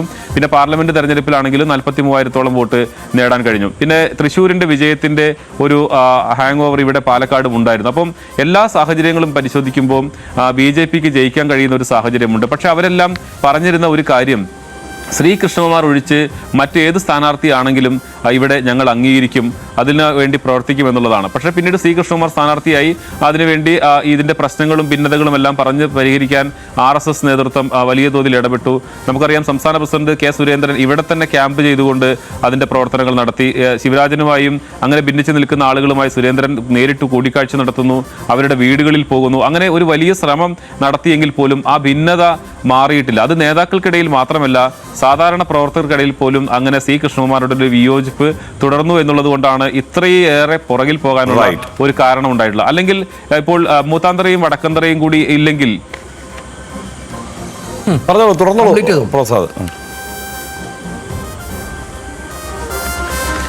അല്ല മൂത്താന്തരയും വടക്കന്തരയും കൂടി ഇല്ലായിരുന്നെങ്കിൽ ഒന്ന് ആലോചിച്ച് നോക്കൂ. രണ്ട് തവണ ലീഡ് ചെയ്തതിനു ശേഷം പിന്നെ സി കൃഷ്ണകുമാർ ചിത്രത്തിലെ ഉണ്ടാകുമായിരുന്നില്ല. അപ്പം അവര് പ്രതീക്ഷിക്കുന്ന കൽപ്പാത്തി പോലെയുള്ള സി കൃഷ്ണകുമാറിന്റെ നാട് പോലെയുള്ള അവിടുത്തെ അദ്ദേഹം അയ്യപുരമാണ്, അത് കൽപ്പാത്തിയോട് തൊട്ട് ചേർന്ന് കിടക്കുന്ന സ്ഥലമാണ്. അപ്പൊ അവിടെ പോലും അവർക്കൊരു നേട്ടം ഉണ്ടാക്കാൻ കഴിഞ്ഞിട്ടില്ല എന്നുള്ളത് അദ്ദേഹത്തിനോടുള്ള ഒരു വിയോജിപ്പാണ്. അല്ലാതെ ഇവിടെ BJP-ക്ക് ഏറ്റവും പ്രധാനപ്പെട്ട ഒരു കാര്യം, ഈ വഖഫ് അടക്കമുള്ള വിഷയങ്ങൾ പറഞ്ഞിട്ട് കൃത്യമായ സാമുദായിക ധ്രുവീകരണത്തിന് വേണ്ട വലിയ ശ്രമം അവിടെ നടത്തി. അത് നടത്തി. RSSന്റെ നേതാക്കൾ എല്ലായിടത്തും പ്രചാരണത്തിന് ഇറങ്ങി. പ്രകാശ് ജാവദേക്കർ തന്നെ നേരിട്ട് വന്ന് വഖഫിനെ കുറിച്ച് അവിടെ പറയുകയും അത് എവിടെയാണ് കൽപ്പാത്തിയിലടക്കം ഈ ഭൂമി ഏറ്റെടുക്കുന്ന നിലപാടൊക്കെ സാമുദായികമായ ധ്രുവീകരണം. യഥാർത്ഥത്തിൽ പാലക്കാട് നമ്മൾ BJP-യുടെ ശക്തി കേന്ദ്രം എന്നൊക്കെ പറയുമ്പോൾ ശക്തി കേന്ദ്രമാണ്, സംശയമേ ഇല്ല. പക്ഷേ യഥാർത്ഥത്തിൽ അതൊരു UDF മണ്ഡലമാണ്. ഉറപ്പായിട്ടും UDF-ന്റെ ഉറച്ച മണ്ഡലം തന്നെയാണ്, അക്കാര്യത്തിൽ സംശയമൊന്നുമില്ല. അവിടെ ഈ പറഞ്ഞ ഇടയ്ക്ക് ഇടതു മുന്നണി ചില ഘട്ടങ്ങളിൽ ജയിച്ചെങ്കിൽ അവിടെ പിന്നീട് ഇടതു മുന്നണിക്ക് ആ പരാജയം സംഭവിച്ചു തുടങ്ങിയപ്പോൾ പിന്നെ അത് പൂർണ്ണമായി ഒരു UDF-ന്റെ മണ്ഡലമായി തന്നെ നിലനിൽക്കാണ്. ഷാഫിയുടെ വരവോടെ ഏതാണ്ട് അത് സമ്പൂർണ്ണമായി. അല്ലെങ്കിൽ BJP പാലക്കാട് വികസനപരമായിട്ടുള്ള മുന്നേറ്റം ഉണ്ടാക്കണമായിരുന്നു. അല്ലാതെ ഈ ഹിന്ദുത്വയും വർഗീയതയും കൊണ്ട് ചെന്നാൽ മാത്രം ജയിക്കാവുന്ന ഒരു മണ്ഡലമല്ല അത്. അവിടെ മുനിസിപ്പാലിറ്റിയുടെ ഭരണം ഈ പറഞ്ഞതുപോലെ ഇങ്ങനെ കുളമാക്കി വെച്ചിരിക്കുന്ന അവസ്ഥയിൽ സ്വാഭാവികമായും ഈ പറഞ്ഞ വികസനത്തിനപ്പുറത്തേക്ക് വർഗീയതയൊക്കെ പറഞ്ഞാലേ രക്ഷപ്പെടൂ എന്നുള്ള തോന്നലുണ്ടായിരുന്നു. അത് പിടിച്ചില്ല, അവിടെ അത് ക്ലച്ച് പിടിച്ചില്ല എന്നുള്ളതാണ് യാഥാർത്ഥ്യം. ഇനിയിപ്പോ ലിജോ വർഗീസിലേക്ക് ഒരിക്കൽ കൂടുക. ലിജോ, എന്തായാലും ഈ രണ്ട് കാര്യങ്ങളാണ്. ഒന്ന്, ഈ PV അൻവറിന്റെ പിന്തുണ അവിടെ ഉണ്ടായിരുന്നല്ലോ. അപ്പൊ ഇന്നിപ്പോ അൻവറിന്റെ വാർത്താ സമ്മേളനത്തിലും പറയുന്നു, നിങ്ങൾ മറ്റ് സ്ഥലങ്ങളിൽ നോക്കൂ, ഞാൻ പിന്തുണ പ്രഖ്യാപിച്ച സ്ഥലങ്ങളിൽ വോട്ട് കയറുന്നുണ്ടല്ലോ എന്നുള്ളത്. അതായത് അല്ല, അതിനകത്ത് നിലമ്പൂരൊക്കെ വോട്ട് വല്ലാതെ വർദ്ധിച്ചിട്ടുണ്ട്. അത് ഈ അൻവറിന്റെ അക്കൗണ്ടിൽ അത് എഴുതാൻ കഴിയുമോ എന്നുള്ളത് ഒരു കാര്യം. മറ്റൊന്ന്, ഇപ്പൊ ഈ ഇടതു മുന്നണി ഉദാസീനമായി തന്നെയാണ് ഈ തെരഞ്ഞെടുപ്പിനെ നേരിട്ടത് എന്ന് പറഞ്ഞു. ഇത് വിജയിക്കുമെന്ന്, അതായത് UDF വിജയിക്കുമെന്ന്, പ്രിയങ്ക ഗാന്ധി വിജയിക്കുമെന്നുള്ള ഉറപ്പുള്ള ഒരു തെരഞ്ഞെടുപ്പ് ആണെങ്കിൽ കൂടി ആ നിലയ്ക്ക് ഉദാസീനമായ ഒരു സമീപനം സ്വീകരിച്ചത് വിമർശിക്കപ്പെടുകയും ഇനി വിലയിരുത്തപ്പെടുകയും ചെയ്യില്ലേ സംഘടനയ്ക്കകത്തും പാർട്ടികൾക്കകത്തും? അതിനകത്ത് ഒരു കാര്യമുണ്ട്, BJP ഉദാസീനത കാണിച്ചുമില്ല. BJP നല്ല സ്ഥാനാർത്ഥിയെ നിർത്തി നല്ല ഫൈറ്റ് നടത്തി. ലിജോ, ഞാൻ റേസ് ചെയ്യാൻ ഉദ്ദേശിച്ച ഒരു പോയിന്റ് അതായിരുന്നു. അതായത് ഇടതുപക്ഷം ഇത്തരത്തിൽ ഉദാസീനമായി അവർക്ക് ഉണ്ടായിരുന്ന വോട്ടുകൾ, അതായത് 2,80,000-ഓളം 83,000-ഓളം വോട്ടുകൾ കഴിഞ്ഞ ലോക്സഭാ തെരഞ്ഞെടുപ്പിൽ ആനി രാജുള്ള സമയത്ത് സമാഹരിച്ച വോട്ടുകൾ കുറയുന്ന സമയത്ത് തന്നെ BJP-ക്കും അത്രത്തോളം വോട്ടുകൾ ലഭിച്ചിട്ടില്ല. BJP-യെ സംബന്ധിച്ച് കഴിഞ്ഞ തവണ കെ സുരേന്ദ്രൻ 1,43,000 വോട്ടുകൾ നേടിയതാണ്. അവിടെ ഈ തവണ അത് 1,10,000, 1,09,000 സംതിങ് എന്ന വോട്ടുകളിലേക്കാണ് വന്നത്. പക്ഷെ അപ്പോൾ പോലും വളരെ കൃത്യമായ ഒരു 1,00,000 വോട്ടിന്റെ ബേസ് വളരെ കൃത്യമായി BJP ഇവിടെ ഉണ്ടാക്കി എന്നുള്ളതാണ്. 2019 BDJS ആണ് തുഷാർ വെള്ളാപ്പള്ളി മത്സരിക്കുന്ന സമയത്ത് 80,000 എന്നുള്ളത് കുറെ കൂടി ഒരു 30,000 വോട്ടുകൾ കൂടി അതൊരു ബേസ് ഉണ്ടാക്കി എടുക്കാൻ യഥാർത്ഥത്തിൽ BJP കൂടെ കഴിഞ്ഞിട്ടുണ്ട്. മറ്റൊരു കാര്യം കൂടി അതിൽ തന്നെ ഉള്ളത്, വയനാട് ജില്ലയിലെ 3 മണ്ഡലങ്ങൾ, അത് ഒന്ന് മാനന്തവാടി, ഒന്ന് സുൽത്താൻ ബത്തേരി, ഒന്ന് കൽപ്പറ്റ, അതോടൊപ്പം തന്നെ തിരുവമ്പാടി, ഈ 4 മണ്ഡലങ്ങളിൽ നിന്നാണ് യഥാർത്ഥത്തിൽ BJP വോട്ടുകൾ ഉണ്ടാക്കിയെടുത്തത്. മറ്റ് 3 മണ്ഡലങ്ങൾ സ്വാഭാവികമായും ലീഗ് കുറെ കൂടി സജീവമായിട്ടുള്ള സ്ഥലമാണ്, അവിടെ കോൺഗ്രസിന് കുറെ കൂടെ സജീവമായിട്ടുള്ള സാന്നിധ്യമുള്ള സ്ഥലമാണ് ആ 3 മണ്ഡലങ്ങൾ, നിലമ്പൂരും വണ്ടൂരും ഏറനാടും. അതല്ലാതെയുള്ള 4 മണ്ഡലങ്ങളിൽ നിന്നാണ് യഥാർത്ഥത്തിൽ BJP ഇത്രയും വോട്ടുകൾ സമാഹരിച്ചിരിക്കുന്നത്. ഒരു ഏകദേശം 90,000-ഓളം വോട്ടുകൾ അവർക്ക് കിട്ടിയിരിക്കുന്നത് ഈ 4 മണ്ഡലങ്ങളിൽ നിന്ന് മാത്രമാണ്. അതിൽ തന്നെ വരുന്ന തദ്ദേശ സ്വയംഭരണ തെരഞ്ഞെടുപ്പുകളിൽ പോലും അത് ഇമ്പാക്ട് ചെയ്യുന്ന തരത്തിലേക്ക് അത് കുടിയേറ്റ മേഖലകളിൽ, അതായത് ഒരു ഗോത്ര വിഭാഗത്തെയും അതോടൊപ്പം തന്നെ കുടിയേറ്റ ക്രിസ്ത്യാനികളുടെ ഒരു മിക്സപ്പിലാണ് യഥാർത്ഥത്തിൽ BJP ഇപ്പോൾ ഇവിടെ വയനാട്ടിൽ അവരുടെ വോട്ട് ബേസ് ഉണ്ടാക്കിക്കൊണ്ടിരിക്കുന്നത്. അത് കുറെ കൂടി സജീവമായ ഒരു 3-4 വർഷമായി നടത്തുന്നതാണ്, കുറെ കൂടെ സജീവമായത് മുമ്പോട്ട് കൊണ്ടുപോവുകയും ചെയ്യുന്നുണ്ട്. അത്തരത്തിലൊരു വോട്ട് ബേസ് ഉണ്ടാക്കിയെടുക്കാൻ യഥാർത്ഥത്തിൽ ഇതിപ്പോൾ നമ്മൾ താരതമ്യേന ഒരു പുതുമുഖം എന്ന് പറയുന്ന ഒരാൾ, അവരെ സംബന്ധിച്ച് അവർ മഹിളാ മോർച്ചയിലെ നേതാവാണ് നവ്യ ഹരിദാസ്. പക്ഷെ അപ്പോൾ പോലും അവർ ഇവിടെ ഈ മണ്ഡലത്തിൽ വന്ന് പരിചയപ്പെട്ട് ആളുകളെ ഇടപഴകുന്നതൊക്കെ സുരേന്ദ്രനെ പോലെ ആയിരിക്കില്ലല്ലോ. അപ്പോൾ അതുകൊണ്ട് തന്നെ അത്രയും വോട്ടുകൾക്ക് സമാഹരിക്കാൻ അതൊരു ബേസ് വോട്ട് എന്ന നിലയ്ക്ക് തന്നെ അവർക്ക് നിലനിർത്താൻ കഴിഞ്ഞിട്ടുണ്ട്. അത് പക്ഷേ മറിച്ച് ഇടതുപക്ഷത്തെ സംബന്ധിച്ചിടത്തോളം കുറെ കൂടി മെച്ചപ്പെട്ട രീതിയിൽ പ്രവർത്തിക്കുകയായിരുന്നെങ്കിൽ, അതായത് ഇന്നൊരാൾ പറഞ്ഞതുപോലെ വീട്ടിലിരുന്നാൽ കിട്ടുന്നത്, അതായത് അതെല്ലായിടത്തും പരീക്ഷിക്കുന്നതാണ്. തൃശ്ശൂരിൽ BJP പരീക്ഷിച്ച് വിജയിച്ചു എന്നവർ വിശ്വസിക്കുന്നതുമാണ് ക്രിസ്ത്യൻ വോട്ടുകൾക്കിടയിലേക്കുള്ള കടന്നുകയറ്റം എന്നുള്ളത്. അത് പാലക്കാടും പരീക്ഷിച്ചിട്ടുണ്ട്. പാലക്കാട് അതിനുവേണ്ടി വലിയ ശ്രമം ഉണ്ടായിരുന്നു. കുറഞ്ഞ പക്ഷം ഒരു 2,500 വോട്ടെങ്കിലും കിട്ടുമെന്നുള്ള വിലയിരുത്തൽ അവർക്കുണ്ടായിരുന്നു.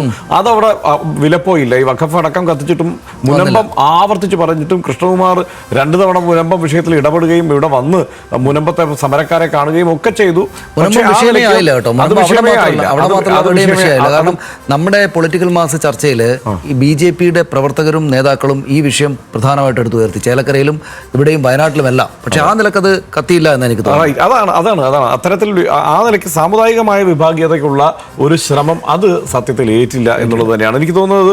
സരീഷും കൂടി ചേരുന്നുണ്ട്. സരീഷ്, ഏറ്റവും പ്രധാനപ്പെട്ട വിഷയമായി നമ്മുടെ തന്നെ അവിടെ നിന്നുള്ള റിപ്പോർട്ടുകളിലും പ്രധാനപ്പെട്ട ഊന്നൽ എന്ന് പറയുന്നത് മുനമ്പം വിഷയം ഇവിടെ കത്തിക്കുന്നു എന്നുള്ളതായിരുന്നു. പക്ഷേ അതുകൊണ്ട് പ്രത്യേകിച്ച് ഗുണമൊന്നും ഉണ്ടായില്ല എന്നല്ല ഇപ്പോൾ വോട്ട് കണക്കുകൾ, പ്രത്യേകിച്ച് ക്രിസ്ത്യൻ മേഖലയിൽ നിന്നുള്ള വോട്ട് കണക്കുകൾ കൂടി നോക്കുമ്പോൾ മനസ്സിലാവുന്നത്.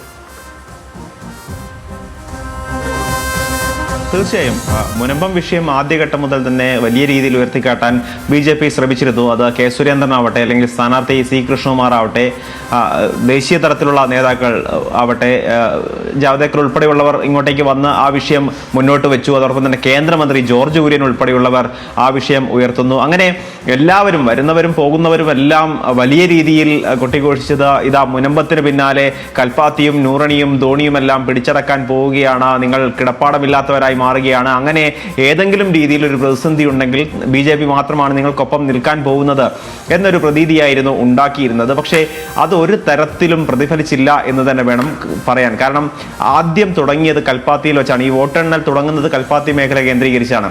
അവിടെ പോലും യഥാർത്ഥത്തിൽ നേരത്തെ ഈ ശ്രീധരന് ലഭിച്ച വോട്ടുകളുടെ പകുതി പോലും സമാഹരിക്കാൻ ഈ C കൃഷ്ണകുമാറിന് സാധിച്ചിട്ടില്ല എന്നുള്ളതാണ് വസ്തുത. അതിനപ്പുറത്തേക്ക് അവിടെയുള്ള വോട്ടുകൾ കൃത്യമായി സ്പ്ലിറ്റ് ചെയ്യപ്പെടുന്ന, ഈ ശ്രീധരന് കൂടുതലായി ബൾക്കായി പോയ വോട്ടുകൾ പോലും സ്പ്ലിറ്റായി രാഹുലിനും അതോടൊപ്പം തന്നെ സരിനിലേക്കും മാറുന്ന സാഹചര്യം ഉണ്ടായിരുന്നു. നൂറണിയിലും സമാനമായ ഒരു സാഹചര്യമാണ് ഉണ്ടായിട്ടുള്ളത്. കാരണം ഇതെല്ലാം തന്നെ അഗ്രഹാരങ്ങൾ കേന്ദ്രീകരിച്ചുള്ള വോട്ടുകളാണ്, തമിഴ് കൾച്ചർ കൂടുതലുള്ള മേഖലകളാണ്. അവിടെ കഴിഞ്ഞ തവണ വോട്ടുകൾ ഏകീകരിക്കാൻ കാരണമായിരുന്നത് ഈ ശ്രീധരൻ എന്ന് പറഞ്ഞ പൊതുസമ്മതനായ ഒരു വ്യക്തിത്വം, അതോടൊപ്പം തന്നെ ഇന്ത്യ വളരെ ബഹുമാനത്തോടെ നോക്കുന്ന ഒരാളാണ്. അത്തരത്തിലുള്ള ഒരാൾ വന്നാൽ വലിയ രീതിയിലുള്ള വികസനം കൊണ്ടുവരും എന്നൊരു പ്രതീക്ഷയിലായിരുന്നു ഈ നൂറുണി അഗ്രഹാരവും ഒപ്പം തന്നെ കൽപ്പാത്തിയും കൂടുതലായി ഈ ശ്രീധരനൊപ്പം നിന്നത്. പക്ഷെ ഇത്തവണ അതുണ്ടായില്ല. അതോടൊപ്പം തന്നെ ഇത്തരത്തിലുള്ള ഒരു വർഗീയ പരാമർശങ്ങളോ അല്ലെങ്കിൽ അതൊന്നും തന്നെ കാര്യമായി ഗൗരവത്തോടെ എടുക്കേണ്ടതില്ല എന്നുള്ളതാണ് കൽപ്പാത്തിയിലെയും നൂറുണിയിലെയും ആളുകൾ കരുതിയത്. അതോടൊപ്പം തന്നെ നേരത്തെ സൂചിപ്പിച്ചതുപോലെ ഈ 2500ഓളം ക്രൈസ്തവ വോട്ടുകൾ BJPയിലേക്ക് എത്തും എന്നൊരു കാര്യമുണ്ടായിരുന്നു. അതിന് കൃത്യമായി ജോർജ് കുര്യനും ഒപ്പം തന്നെ അനിൽ ആന്റണിയും, ഇവർ രണ്ടുപേരുമാണ് ഈ ക്രൈസ്തവ മേഖലകൾ കേന്ദ്രീകരിച്ച് കൂടുതലായി പ്രചരണം നടത്തിയത്. അവരുടെ ഒരു കണക്ക് പ്രകാരമാണെങ്കിൽ 2000 മുതൽ 2500 വരെ ക്രൈസ്തവ വോട്ടുകൾ ലഭിക്കും എന്നുള്ളതായിരുന്നു പ്രതീക്ഷിച്ചിരുന്നത്. പക്ഷേ അത്തരത്തിൽ കൂടുതൽ വോട്ടുകൾ ലഭിക്കുന്ന ഒരു സാഹചര്യവും ഇത്തവണ ഉണ്ടായിട്ടില്ല എന്ന് കണക്കുകളിൽ നിന്ന് വ്യക്തമാണ്. അത് നഗരസഭയ്ക്ക് അപ്പുറത്തേക്ക് ന്യൂനപക്ഷ വോട്ടുകൾ പോലും കൂടുതലായി ലഭിക്കുക. ഇന്ന് രാവിലെ നമ്മൾ സ്ഥാനാർത്ഥിയുമായി സംസാരിച്ചപ്പോൾ പറഞ്ഞത് എന്തായാലും വോട്ടിങ്ങിൽ വലിയ രീതിയിൽ ഏകീകരണം, അതായത് മുസ്ലിം വോട്ടുകളിൽ ഏകീകരണം സംഭവിച്ചിട്ടുണ്ട്. അതിനപ്പുറത്തേക്ക് തനിക്ക് വ്യക്തിപരമായി അറിയുന്ന 1500 മുതൽ 2000 വരെ മുസ്ലിം വോട്ടുകൾ തനിക്ക് ലഭിക്കും എന്ന പ്രതീക്ഷയായിരുന്നു അദ്ദേഹം ഉണ്ടായിരുന്നത്. പക്ഷേ ആ പ്രതീക്ഷയും എങ്ങും എത്താതായി എന്ന് വേണം പറയാൻ. കാരണം അതൊരു പോയിന്റാണ്. അവിടെ എന്തായാലും ഈ പറഞ്ഞ ന്യൂനപക്ഷ വോട്ടുകളുടെ ഏകീകരണം സംഭവിച്ചിട്ടുണ്ട് എന്ന് തന്നെയാണ് നമുക്ക് കരുതാവുന്നത് ഒരു പരിധി വരെ എന്ന് തോന്നുന്നു. അത് മാത്രമല്ല, അതിനകത്ത് ഒരു കൺഫ്യൂഷൻ, എനിക്കൊരു സംശയമുള്ളത് പ്രസാദിലേക്കൊന്ന് പോയാൽ ചിലപ്പോൾ മനസ്സിലാവും. അതായത് ആരുടെ വോട്ടാണ് യഥാർത്ഥത്തിൽ ഈ രാഹുൽ മാങ്കൂട്ടത്തിന് കിട്ടിയത്? അങ്ങനെ ഒരു സംഗതി ഉണ്ടല്ലോ. അതായത് ഒരു പരിധി, ഒരു ന്യൂനപക്ഷ വോട്ടുകൾ കിട്ടിയിട്ടുണ്ട്. അത് മാത്രമല്ല, ഇപ്പോൾ ഏത് മുന്നണിയിൽ നിന്നാണ് വോട്ട് ചോർച്ച ഉണ്ടായിട്ടുള്ളത്? അതിപ്പോൾ BJPയിൽ നിന്ന് വോട്ട് ചോർച്ച ഉണ്ടായിട്ടുള്ളതാണോ, അതോ പൊതുവെ ഈ എന്താണ് വോട്ട് എണ്ണവുമായി ബന്ധപ്പെടുത്തി അതിനെ മറ്റേതെങ്കിലും തരത്തിൽ കഴിയുമോ? പ്രസാദ് പറഞ്ഞതായിട്ടുള്ളത് ഈ BJPയുടെ വോട്ട് നിശ്ചയമായിട്ട് നഗരസഭയിൽ നിന്ന് കുറെ അങ്ങോട്ട് പോയിട്ടുണ്ട്. കണ്ണാടി പോലുള്ള സ്ഥലങ്ങളിൽ, മാത്തൂരിലല്ല കണ്ണാടിയിൽ കുറച്ച് വോട്ട് UDFലേക്ക് പോയി എന്നാണല്ലോ നേരത്തെ പ്രസാദ് പ്രസാദ് ഇതിപ്പോ ഭയങ്കരമായി നമ്മൾ ഈ മതേതരത്വം എന്ന് പറഞ്ഞിട്ട് അങ്ങനെ ആവേശം കൊള്ളണോ, അതോ ഇതൊക്കെ അവിടെ വർക്കായിട്ടുണ്ട്, ഈ വോട്ടുകൾ അങ്ങോട്ടും ഇങ്ങോട്ടും കുഴഞ്ഞു മറിഞ്ഞതിന് ഇടയ്ക്ക് ഇങ്ങനെയൊക്കെ സംഭവിച്ചു പോയതാണ് എന്ന് വിലയിരുത്തണോ? കാരണം കണ്ണാടിയിൽ നിന്നൊക്കെ ഇടതുമുന്നണിയുടെ വോട്ടുകൾ തന്നെയാണ് ഇവിടേക്ക് മാങ്കൂട്ടത്തിൽ പോയിട്ടുള്ളത്. അതുകൊണ്ട് തന്നെ നമുക്ക് ഇതൊന്നും തീരെ വർക്കായിട്ടില്ല, ഈ മുനമ്പൊന്നും തീരെ വർക്കായിട്ടില്ല എന്ന് വിലയിരുത്താനാവുമോ?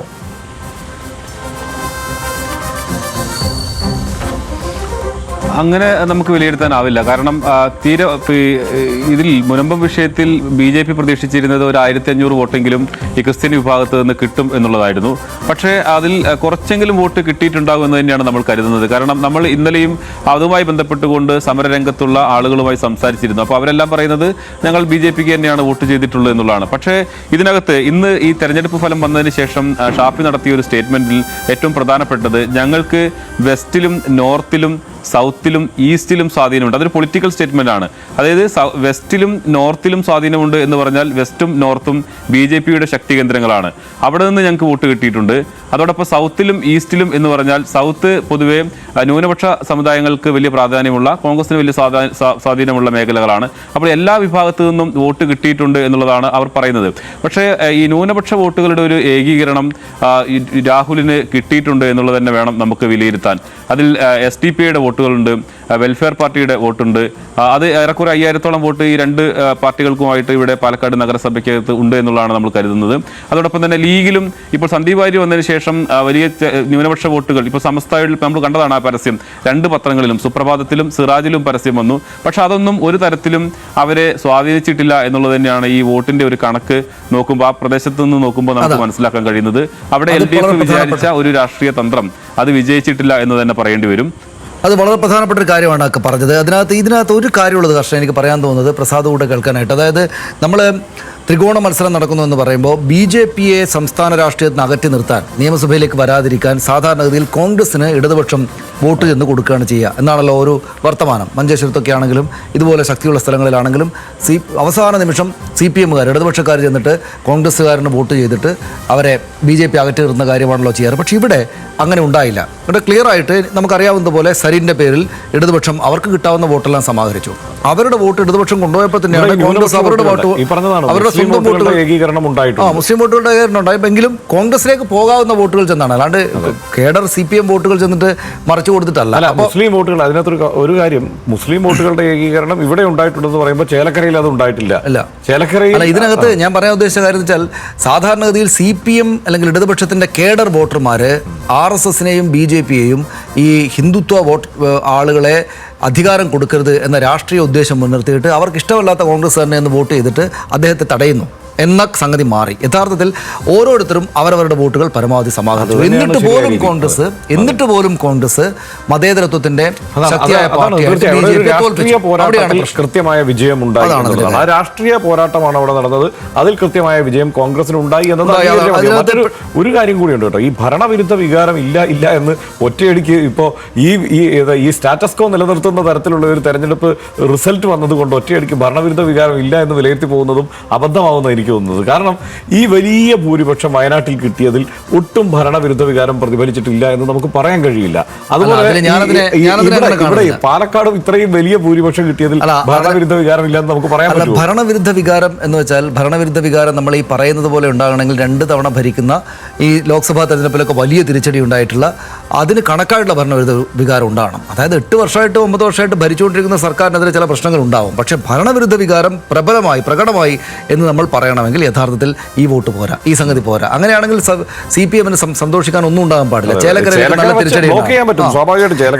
ഇതിനകത്ത് പിണറായി വിജയന്റെ പോസ്റ്റില് അദ്ദേഹം ഭരണവിരുദ്ധ വികാരം എന്ന പ്രചാരണം ലെവലേശം പോലും ജനങ്ങളെ സ്വാധീനിച്ചിട്ടില്ല എന്നും വിവാദ നുണപ്രചാരകരെ ജനങ്ങൾ മുഖവിലേക്ക് എടുത്തിട്ടില്ല എന്നും തെരഞ്ഞെടുപ്പ് ഫലം വ്യക്തമാക്കുന്നു എന്ന് അദ്ദേഹം കൂടിയുണ്ട്. ഇത് ഈ തെരഞ്ഞെടുപ്പ് ഫലം കൊണ്ടുണ്ടാകുന്ന ഒരു കാര്യം ഈ സമ്മേളന കാലയളവിനെ കൂടി അനുകൂലമാക്കി എന്നുള്ളതാണ്. അത് ഹർഷൻ തുടക്കത്തിൽ പറഞ്ഞാലാണ്. അതായത് എല്ലാവർക്കും സന്തോഷകരമാണ് കാര്യങ്ങൾ. അതായത് ഇതിനകത്ത് ഒരു പോയിന്റ് പിണറായി എഴുതിയതിൽ ചില താൽക്കാലിക നേട്ടങ്ങൾ ഉണ്ടാക്കുന്നതൊഴിച്ച് BJPക്ക് കേരളത്തിൽ ശാശ്വതമായ ചലനം ഉണ്ടാക്കാൻ സാധിക്കില്ല എന്നാണ് ലോക്സഭാ തെരഞ്ഞെടുപ്പിൽ തൃശ്ശൂരിൽ വിജയിച്ച് ചൂണ്ടിക്കാട്ടി അവർ മുഴക്കിയ അവകാശവാദങ്ങൾ ജനങ്ങൾ തിരസ്കരിച്ചതിലൂടെ വ്യക്തമാകുന്നത്. അതായത് പിണറായി വിജയൻ CPM BJPക്ക് കേരളത്തിൽ ഇടമില്ല എന്ന് അവർ ആവർത്തിച്ച് പറഞ്ഞുകൊണ്ടിരിക്കുന്ന കാര്യം ഒന്നുകൂടെ സ്ഥാപിച്ചിരിക്കുകയാണ്. അതായത് കഴിഞ്ഞ തവണ O രാജഗോപാലിൻ്റെ അക്കൗണ്ട് ഞങ്ങൾ ആ അക്കൗണ്ട് കൂടെ കട്ട് ചെയ്യും, അത് നെഗറ്റീവ് ആക്കും എന്ന് പറഞ്ഞ് അവർ അത് ചെയ്തിരുന്നു. ഇപ്പോൾ സത്യത്തിൽ കോൺഗ്രസ്സാണ് ഇക്കാര്യം ചെയ്തത്. പക്ഷേ BJPക്കെതിരായിട്ടുള്ള പതാകവാഹന എന്ന നിലക്കുള്ള നിലപാട് പിണറായി വിജയൻ പറയുകയുമാണ്. അതെ അതെ അതെ റൈറ്റ്. വേറൊരു കാര്യം കൂടിയുണ്ട് കേട്ടോ ഇതിനകത്ത്. ഇപ്പോൾ ജമാഅത്തെ ഇസ്ലാമി SDPI വോട്ടുകളുടെ കാര്യം പ്രസാദ് പറഞ്ഞത് പറയാനുള്ള ഒരു കാര്യമുണ്ട്. അതായത് എന്താ മറ്റൊന്നുമല്ല, എല്ലാവരും പറയുന്ന ഒരു കാര്യം, ജമാഅത്തെ ഇസ്ലാമിക്കും SDPIക്കും എവിടെയാണ് ഇത്രയും വോട്ട്, അതുകൊണ്ട് ഈ CPIMന്റെ ആരോപണം തള്ളിക്കളയേണ്ടതാണ് എന്നുള്ള നിലയ്ക്കാണല്ലോ ഒരു സമീപനം സ്വീകരിക്കുക. അപ്പോൾ പ്രസാദ് പറയുമ്പോഴും ആ വോട്ടുകളുടെ എണ്ണം കണക്കാക്കിയാൽ തരക്കേടില്ല. ഒരു 5000 ചില്ലുവാനും വോട്ടുകൾ ഈ രണ്ട് സംഘടനകൾക്ക് കാണും എന്നുള്ളത്. സത്യത്തിൽ വോട്ട് കണക്കിലല്ല ജമാഅത്തെ ഇസ്ലാമിയെ കണക്ക് കൂട്ടേണ്ടത് എന്നുള്ളത് അതാരും മിണ്ടുന്നില്ല. അതായത് ജമാഅത്തെ ഇസ്ലാമി അടിസ്ഥാനപരമായി ഇപ്പൊ നിങ്ങൾ നോക്കൂ, സമസ്തയ്ക്കുള്ളിൽ ഇപ്പൊ പ്രശ്നങ്ങളുണ്ട്. സമസ്തയ്ക്കുള്ളിൽ നിൽക്കുന്ന പ്രശ്നം എന്താണ്? ഇപ്പൊ വഫിയ വിഷയമൊക്കെ ഉണ്ടാകുന്നു. ഇസ്ലാമിസ്റ്റുകളുടെ കടന്നുകയറ്റം, ഇസ്ലാമിക് പൊളിറ്റിക്സിന്റെ കടന്നുകയറ്റം സമസ്തയ്ക്കുള്ളിലേക്ക് വരുന്നു, സുന്നി സംഘടനകൾക്കുള്ളിലേക്ക് വരുന്നു എന്നൊക്കെ ഉള്ളത് തന്നെയാണ് അവിടെ ചർച്ച. അതായത് ഇപ്പൊ ഗോവിന്ദമാഷ് പറയുന്നതോ അല്ലെങ്കിൽ ഇപ്പോ ഈ ലെഫ്റ്റ് ആവർത്തിച്ച് പറയുന്നതോ ആയ പ്രശ്നം എന്നത് അവർ തന്നെ പറയുന്നുണ്ടല്ലെങ്കിൽ അവർക്കുള്ളിൽ തന്നെ ഈ ഇതൊക്കെ സംഭവിച്ചുകൊണ്ടിരിക്കുകയാണ്. ഇപ്പൊ സമസ്തയ്ക്കുള്ളിൽ നടക്കുന്ന ഈ ഒരു ചർച്ച എന്ന് പറയുന്നത് അതിനുള്ളിലേക്കുള്ള ഇസ്ലാമിസ്റ്റുകളുടെ കയറ്റത്തെക്കുറിച്ചും അതിനെ ചെറുക്കാനുള്ള ശ്രമത്തെക്കുറിച്ചും ഒക്കെയാണ്. അപ്പൊ ഈ ആശയപരമായ ഇടപെടൽ, പ്രചാരണപരമായ ഇടപെടൽ, ഈ രണ്ടിലും ജമാഅത്തെ ഇസ്ലാമിക്ക് ചെറുതല്ലാത്ത പങ്കുണ്ട്. ജമാഅത്തെ ഇസ്ലാം ഒരു ആംപ്ലിഫയറിന്റെ പണിയാണ്. നമ്മളെ പഴയ കല്യാണ വീട്ടിലൊക്കെ വെക്കുന്ന ആംപ്ലിഫയറിൽ അതിന്റെ പണിയാണ് എടുക്കുന്നത്. അതായത് ചെറിയ ശബ്ദത്തെയും വലിയ ശബ്ദമാക്കിയിട്ട് അവർ പുറത്തേക്ക് വിടും. പിന്നെ അതിനോട് ചേർത്ത് പറയാനുള്ള ഒരു കാര്യം, ഹർഷനി, ഇവർ ഈ തെരഞ്ഞെടുപ്പ് മുൻനിർത്തിയിട്ട് ഇടതുപക്ഷ ജനാധിപത്യ മുന്നണിയും ഈ മുസ്ലിം പത്രങ്ങൾക്ക്, മുസ്ലിം മാനേജ്മെൻറ്റിൻ്റെ കീഴിലുള്ള പത്രങ്ങൾക്ക് ചെന്ന് പരസ്യം കൊടുത്ത എന്തോ മഹാപാതകമാണ് എന്ന് പലരും പറയുന്നത് കേട്ടോ. എനിക്ക് യഥാർത്ഥത്തിൽ വളരെ ഗംഭീരമായുള്ള തെരഞ്ഞെടുപ്പ് സ്ട്രാറ്റജി ആയിട്ടാണ് എനിക്ക് തോന്നിയത്. അതെനിക്ക് വളരെ നന്നായിട്ട് ഇഷ്ടപ്പെട്ടു. അതായത് സന്ദീപ് വാര്യർ കേരളത്തിലെ രാഷ്ട്രീയ ചരിത്രത്തിൽ നമ്മൾക്കറിയാവുന്ന ചരിത്രത്തിൽ ഒരിക്കലും ഒരാളും സ്വീകരിക്കാത്ത അത്രക്ക് നികൃഷ്ടമായിട്ടുള്ള ഒരു BJP നേതാവ് പോലും സ്വീകരിക്കാത്ത അത്രക്ക് നികൃഷ്ടമായിട്ടുള്ള നിലപാടെടുത്ത ആളാണ്. അക്കാര്യത്തിൽ നമ്മൾ മറക്കരുത്. ആ നികൃഷ്ടമായ നിലപാട് അദ്ദേഹം തള്ളിക്കളഞ്ഞു, ശരിയാണ്. പക്ഷേ ഒരു തെരഞ്ഞെടുപ്പിന് തൊട്ട് മുമ്പായിട്ട് ഇവർ തന്നെയും ഇങ്ങോട്ട് വന്നാൽ സ്വീകരിക്കാമെന്ന് പറഞ്ഞ ആളാണെങ്കിൽ പോലും ഇദ്ദേഹം ഇങ്ങനെ പറഞ്ഞിട്ടുണ്ട് കേട്ടോ എന്ന് മുസ്ലിം വോട്ടർമാരെ ഓർമ്മിപ്പിക്കുക എന്ന പണി ചെയ്താൽ ഒരു കുഴപ്പമില്ല.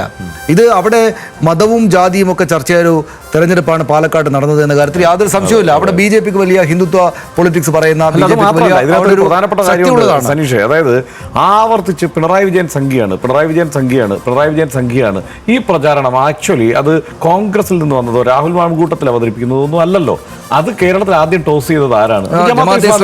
ഒരു സംശയമില്ല, പിണറായി വിജയൻ സംഘിയാണ് എന്നുള്ള ആ ഒരു പോയിന്റ് പറയാമെങ്കിൽ സുപ്രഭാതത്തിൽ പത്രപരസ്യവും കൊടുക്കാം. അതെ അതെ, അത് സ്വാഭാവികമായും ജമാഅത്തെ ഇസ്ലാമിക്ക് തിരിച്ചത് പറയാം എന്നുള്ളതിനകത്ത് സംശയമൊന്നുമില്ല. മാത്രമല്ല അവർക്ക് ഈ സുപ്രഭാതം പത്രത്തിനും ഈ സിറാജിനും ഒക്കെയുള്ള സ്വാധീനം എത്രത്തോളമാണ്, അവർക്ക് എത്രത്തോളം പ്രചാരണം, എത്രത്തോളം അവർക്ക് പത്രം വിറ്റഴിഞ്ഞ് പോകുന്നുണ്ട് എന്നതിലൊക്കെയാണ് പിന്നീട് ചർച്ച കിട്ടിയത്. പക്ഷെ അതല്ല, അതിനകത്തൊരു കാര്യം എന്താണെന്ന് വെച്ച് കഴിഞ്ഞാൽ ഇത് ഈ തെരഞ്ഞെടുപ്പ് കാലത്തിന് അപ്പുറത്തേക്ക് ഈ ചർച്ചയെ നയിക്കാൻ പ്രാപ്തിയുള്ള ഒരു നീക്കമായിരുന്നു എന്നുള്ള കാര്യത്തിൽ ഒരു സംശയമില്ല. ഒറ്റ കാര്യം കൂടെ പറഞ്ഞോട്ടെ ഞാൻ ഹർഷ. അതായത് രാജ്യത്തും കേരളത്തിലും ഒരു മുസ്ലിം പ്രശ്നം ഉണ്ട് എന്നതൊരു വസ്തുതയാണ്.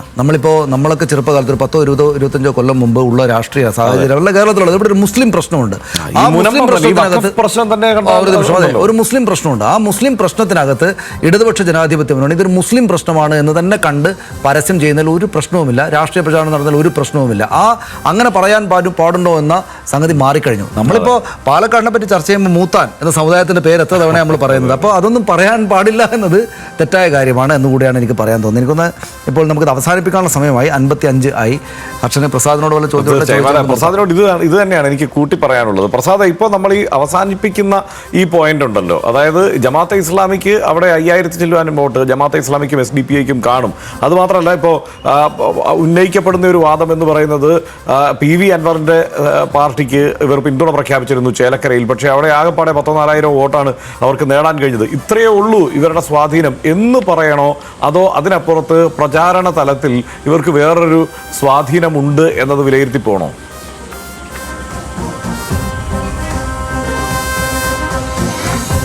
ഇവർക്ക് പ്രചാരണ തലത്തിൽ ഒരു സ്വാധീനമുണ്ട് എന്ന് വിലയിരുത്തുന്നതിൽ തെറ്റില്ല എന്നാണ് എനിക്ക് തോന്നുന്നത്. കാരണം ഇവര് ഇപ്പം പാലക്കാടിനെ സംബന്ധിച്ചിടത്തോളം SDPIയും വെൽഫെയർ പാർട്ടിയും പിന്തുണ കൊടുത്തത് അവർ UDF ഔദ്യോഗികമായി ഒരു ചർച്ചകളും നടത്താത്തതാണ് എന്നൊക്കെ പറയുന്നുണ്ടെങ്കിൽ പോലും അങ്ങനെ അനൗദ്യോഗിക ചർച്ചകൾ നടന്നു എന്നുള്ളത് വസ്തുതയാണ്. ഇന്നിപ്പം ഈ ആഹ്ലാദ പ്രകടനം ആദ്യം നടത്തിയത് കോൺഗ്രസ്സുകാരല്ല, SDPI ആണ്. അത് വലിയ ചർച്ചയായിരുന്നു. കാരണം CPMന്റെ ഓഫീസിന്റെ മുന്നിലൂടെ അവർ നടത്തിയൊരു പ്രകടനം നമ്മൾ വിചാരിച്ചു ആ സമയത്ത് എന്തെങ്കിലും തരത്തിൽ സംഘർഷം ഉണ്ടാകുമോ എന്ന് കരുതി. പക്ഷേ അത് സംഘർഷമില്ലാതെ അവർ പ്രകടനമായി നടത്തിപ്പോയി. അപ്പോൾ അവർ കൊടുക്കുന്ന ഈ ജയിച്ചതിന് ശേഷം കൊടുക്കുന്ന SDPI കൊടുക്കുന്ന ആദ്യ സന്ദേശം ഞങ്ങളുടെ കൂടി പിന്തുണ കൊണ്ടാണ് നിങ്ങൾ ഈ 18,000 വോട്ടിന്റെ ലീഡിലേക്ക് വന്നത് എന്നുള്ളതാണ്. അത് എത്രത്തോളം ഈ ഒരു ജനാധിപത്യ രീതിയിൽ എത്രത്തോളം ഗുണം ചെയ്യും. ഇപ്പം RSSനെതിരെ BJPക്കെതിരെ ഞങ്ങൾ നിലപാടെടുക്കുന്നു എന്ന് പറയുമ്പോൾ തന്നെ SDPIയുടെ വോട്ട് വേണ്ട എന്ന് ധൈര്യമായി പറയാനുള്ള ഒരു ആർജവും കൂടി UDF നേതൃത്വം കാണിക്കേണ്ടതുണ്ട് എന്നുള്ളതാണ്. കാരണം വരും ദിവസങ്ങളിൽ ഇതിന്റെ കൂടുതൽ അവകാശവാദങ്ങളുമായി SDPIയും ഈ കൗതുകകരമായ സമയക്കുറവുകൊണ്ടാണ് ഇടപെടുന്നത്. കൗതുകകരമായ രണ്ട് പ്രസ്താവന പറഞ്ഞ് അതൊന്ന് ഓർമ്മിപ്പിച്ച് അവസാനിപ്പിക്കാം. കാരണം BJP പറഞ്ഞത് വർഗീയ ശക്തികളെ കൂട്ടുപിടിച്ച് UDF നേടിയ വിജയം ആണ് എന്ന് BJP ആരോപിക്കുന്നു. അതേസമയം വർഗീയ ശക്തികൾക്കെതിരായ SDPI നിലപാടിനുള്ള പിന്തുണയാണ് ഇതെന്ന് SDPI. അത് മാത്രമല്ല, എനിക്ക് വായിക്കാൻ ഒരു പോയിന്റ് കൂടിയുണ്ട്. ഉപതെരഞ്ഞെടുപ്പ് ഫലങ്ങൾ വെൽഫെയർ പാർട്ടി നിലപാടിനുള്ള അംഗീകാരം വെൽഫെയർ പാർട്ടി പറഞ്ഞിട്ടുണ്ട്. എല്ലാവർക്കും സന്തോഷം നൽകുന്ന തെരഞ്ഞെടുപ്പ് വിധി, എല്ലാവർക്കും എന്തെങ്കിലുമൊക്കെ പറയാനുള്ള തെരഞ്ഞെടുപ്പ് വിധിയാണ്. അത് നമുക്ക് ചർച്ച അവസാനിപ്പിക്കാം. പ്രസാദ്, ലിജോ, ആൽവിൻ, സരീഷ് സംസാരിച്ചത് നന്ദി. ഇതോടെ ഈ പ്രത്യേക ചർച്ച അവസാനിക്കുകയാണ്. നമസ്കാരം.